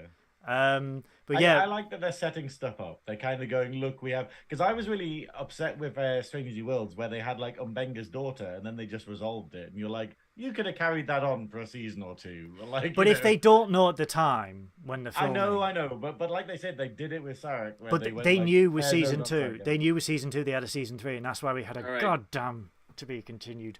Yeah. But Dave Gregory proposes Picard takes a break, Vash brings trouble, we know. Boom goes Talk Sugat. What a haiku. That's a great one. We've got another one, don't we? Picard on Risa just wants to enjoy his book.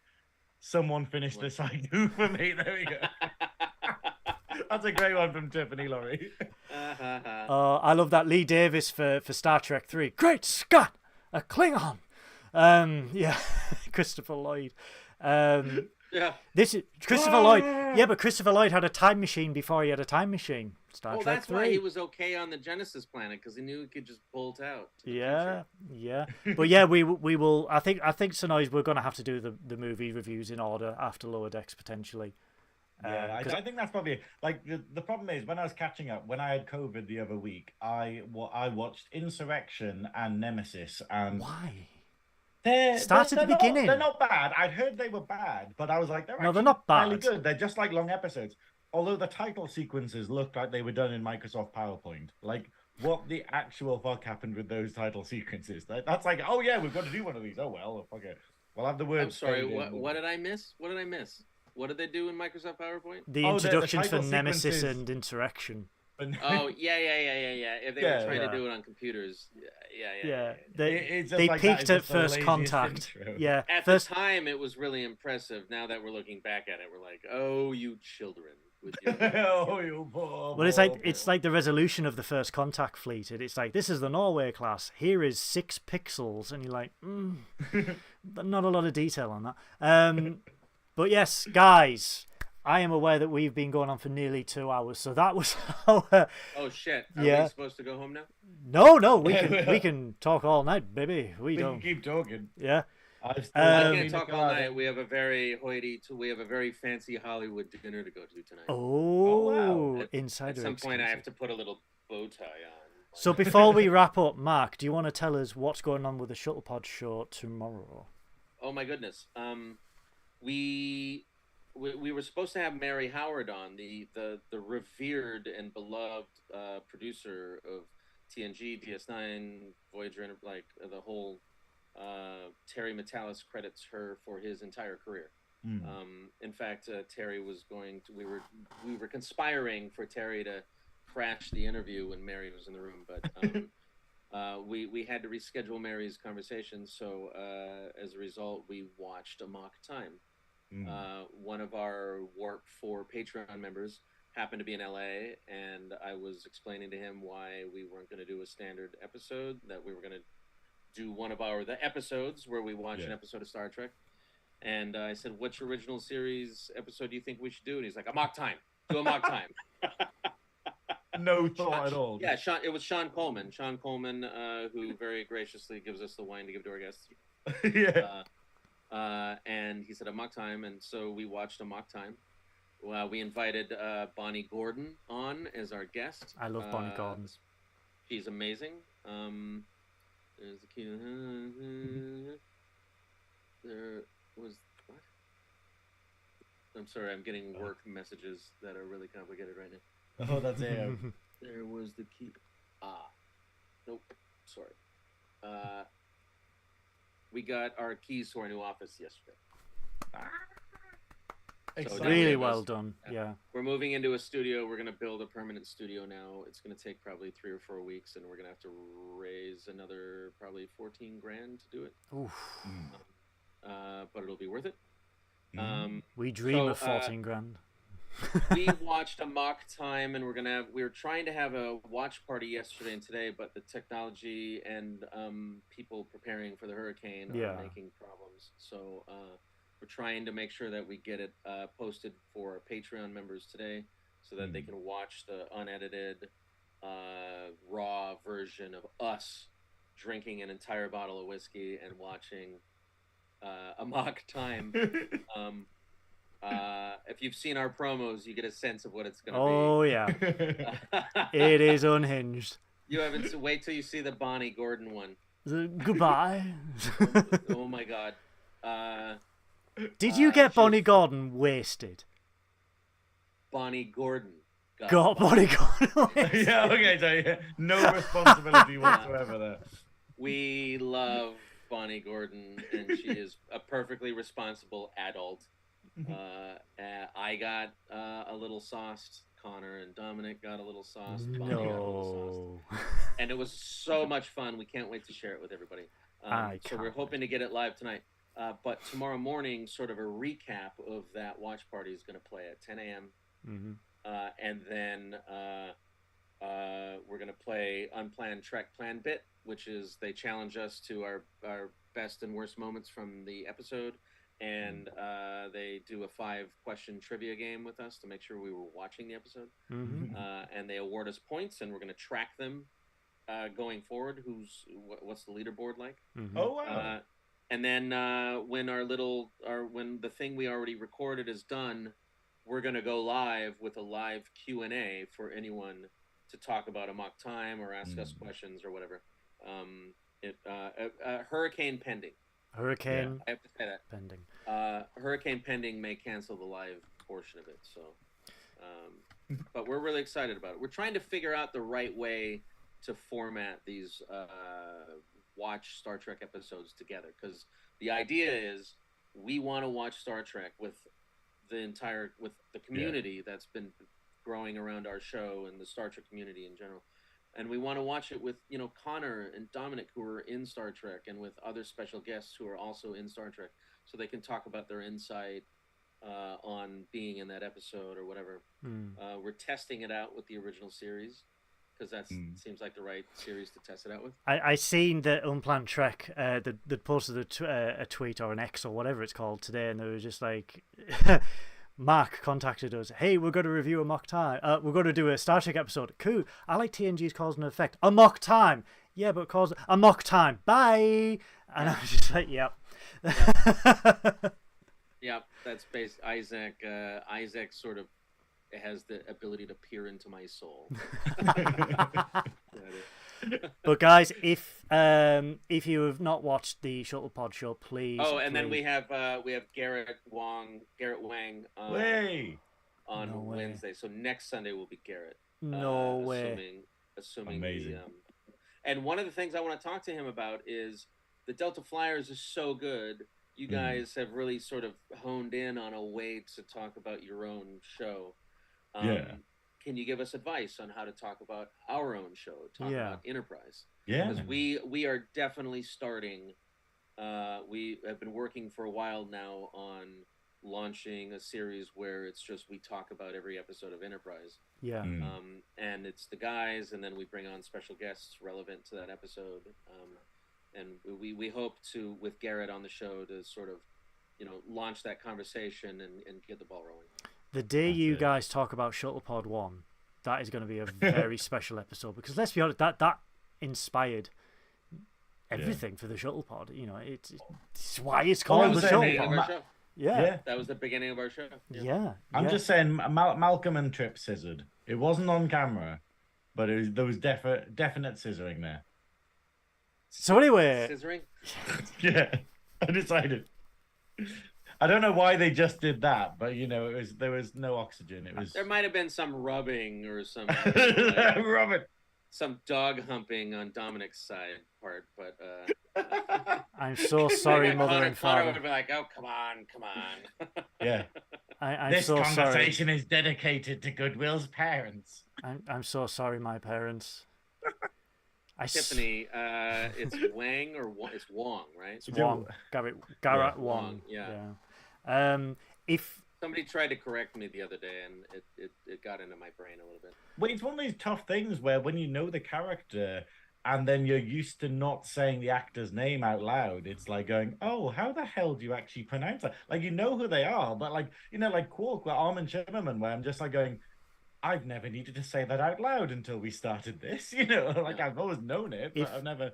If we do get a spin-off of Picard, Star Trek Legacy, or whatever it's going to be called, and we don't see at least Commodore Kim, I will be pissed, because that boy needs a promotion. I think I'm seeing Terry at dinner tonight. I'm not sure. Yes. He tried to push it through, didn't he? He tried to get Harry Kim a promotion. Send him our love and our envy that he's got DeLoreans. That's all I'm going to do. I also kind of want to just say for a second, since you're asking what we're doing, since we're moving into our new space, we are sort of actively finding Star Trek themed or science fiction themed shows that can fit with what we do, that don't necessarily cross over into what we do, but are like good little bonus. So like Unplanned Trek is now a part of the Shuttlepod Show family. It's a part of the Treks and Trekkers network that we're going to be launching. Treks and Trekkers is going to be Star Trek themed podcasts and YouTube shows and live events. So we are about to announce our next live event, which will come up next February, March, somewhere in there. We had our first one earlier this year, kind of near the anniversary of the launch of Star Trek Enterprise, or I'm sorry, the episode start Shuttlepod 1. So we're excited to launch that as well. We hope to start doing 2 events a year and to have a bigger presence at the conventions so that we can hang out with all of you, since the most fun I've ever had in my life is hanging out with everyone who was at STLV. Well, that's it. From the people in the chat, it sounds like everyone absolutely loved it. They had a great time. Yeah. And all those people that are at Destination Trek this weekend, I am so jealous of you guys. Oh, I'm really jealous. How nice. Yeah. That would have been nice to go to that. Yeah. God help you, Mark, if you ever come to the UK. But no, guys, if you are not already a subscriber to the Shuttlepod Show on YouTube, please click on the links below. They have a fantastic Patreon. You get a load of exclusive content via their Patreon channel. Well worth supporting. As you've seen, your support helps them grow leaps and bounds. They've got a studio, guys. They've got way more than what we have. We got our own space. I'm so excited. We I are. would show the keys, but somebody was like, "Do not show the keys on camera." Yeah, because you can probably cut be them. able. Crazy people will be able to trace Yeah. it to the like, room or something. You can cut them now. Yeah, we are forever grateful for you coming on to our pokey little show. We do this with love. We love talking about Star Trek. And yeah, we are honoured to have you on and to have fun with us. And at least you laugh. Oh my God, how fun! This is a blast. This is I couldn't think of a better way to spend my morning, my brunch.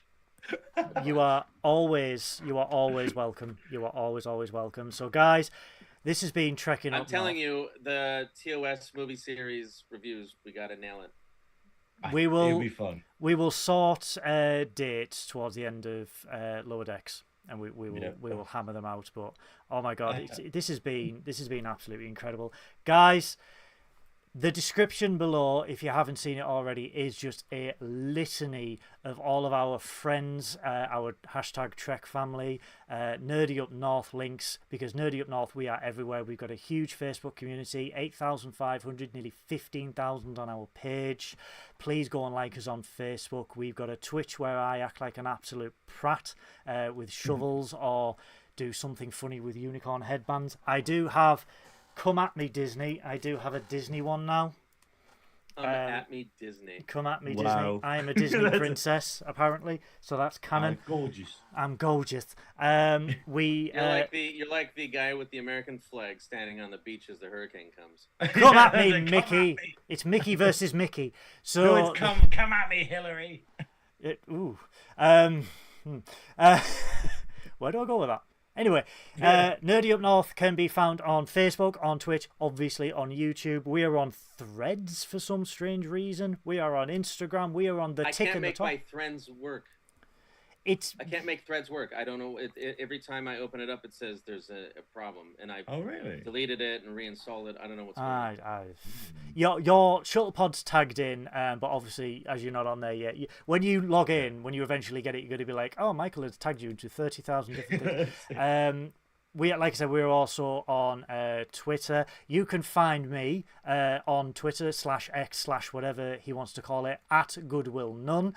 The very wonderful Synoiz has their own Twitch channel. They've got a girl podcast. Anything else you would like to promote while you are here? Because you're going to be busy. You're going to be very busy. So busy, and it's people are trying to arrange stuff, and I'm like, I'm not doing anything. So basically tomorrow I'm going down to Annick Gardens, which is the castle that is the exteriors for Hogwarts in the Harry Potter movies and stuff. I'm staying there for a week to help out with the Mr. Gay Great Britain and Mr. Gay Europe competition, where the final is next Saturday. But hilariously, I've got messages that I need to check from Sean Ferrick. But we're going to be doing a special episode of the podcast, not live. We're going to pre-record it because of data. Wi-Fi. Yeah, hurricanes. Hurricanes. Yeah, hurricanes. Voldemort. Yeah, hurricanes. We're going to pre-record an episode with Stuart Hatton Jr., who is a massive Trek fan and also former Mr. Gay World twice over, and Sean Ferrick coming in remotely, and that should come out next Saturday. And then next Saturday I will be at the finals of Mr. Gay Great Britain, interviewing people and doing videos for the Girl podcast, which is GURL Global. And that is an LGBT plus podcast that I'm part of, where we interview drag queens. So if you check that out on YouTube, on Spotify and all of that streaming stuff, we've interviewed people like Jimbo, Jinx Monsoon, Dia Betty was a fun one. Loads of amazing queens and stuff. And then the week after, I'm performing at Lindisfarne Festival as part of a drag troupe. And I have a week off at Lindisfarne Festival, which is nuts. I have a week off while he's working. Yes. Well, so basically, next Saturday, there's going to be another episode of the podcast. Then there's not one the week after, and then after that, I think we're doing Lower Decks, aren't we? Yeah. Cool. And then the week after that, I'm going to America and never coming back. But yeah, guys, all the links below, all the links for the people below, they are absolutely awesome. We've obviously got, as someone has just pointed out there, DJ Kitty Cat, the wonderful Sean Ferrick. Yes, Sean Ferrick from Trek Culture, who is wunderbar. He's absolutely wonderful. Wunderbar. He's wunderbar, yes. Trek Culture, Clone Star Podcast, The Shuttlepod Show, Spectrum Sanctorum. We do love Joe and Jace and everyone involved in Spectrum. And obviously, if you like the music in the intro, Unplanned Trek. If you like the music at the beginning of this episode, this was done by the wonderful 20-foot tall Adam, the gorgeous Viking man that can put me on the turn just from the very look of him. Yes, hello. He's that tall. Hello. Other than that, guys. Hello. Yeah, hello. Hello. Other than that, guys, this has been Trekking Up North. We are going to sign off now. Until next week, stay safe, look after each other. We love you. Bye-bye. Miles? Oh, okay. Oh, God.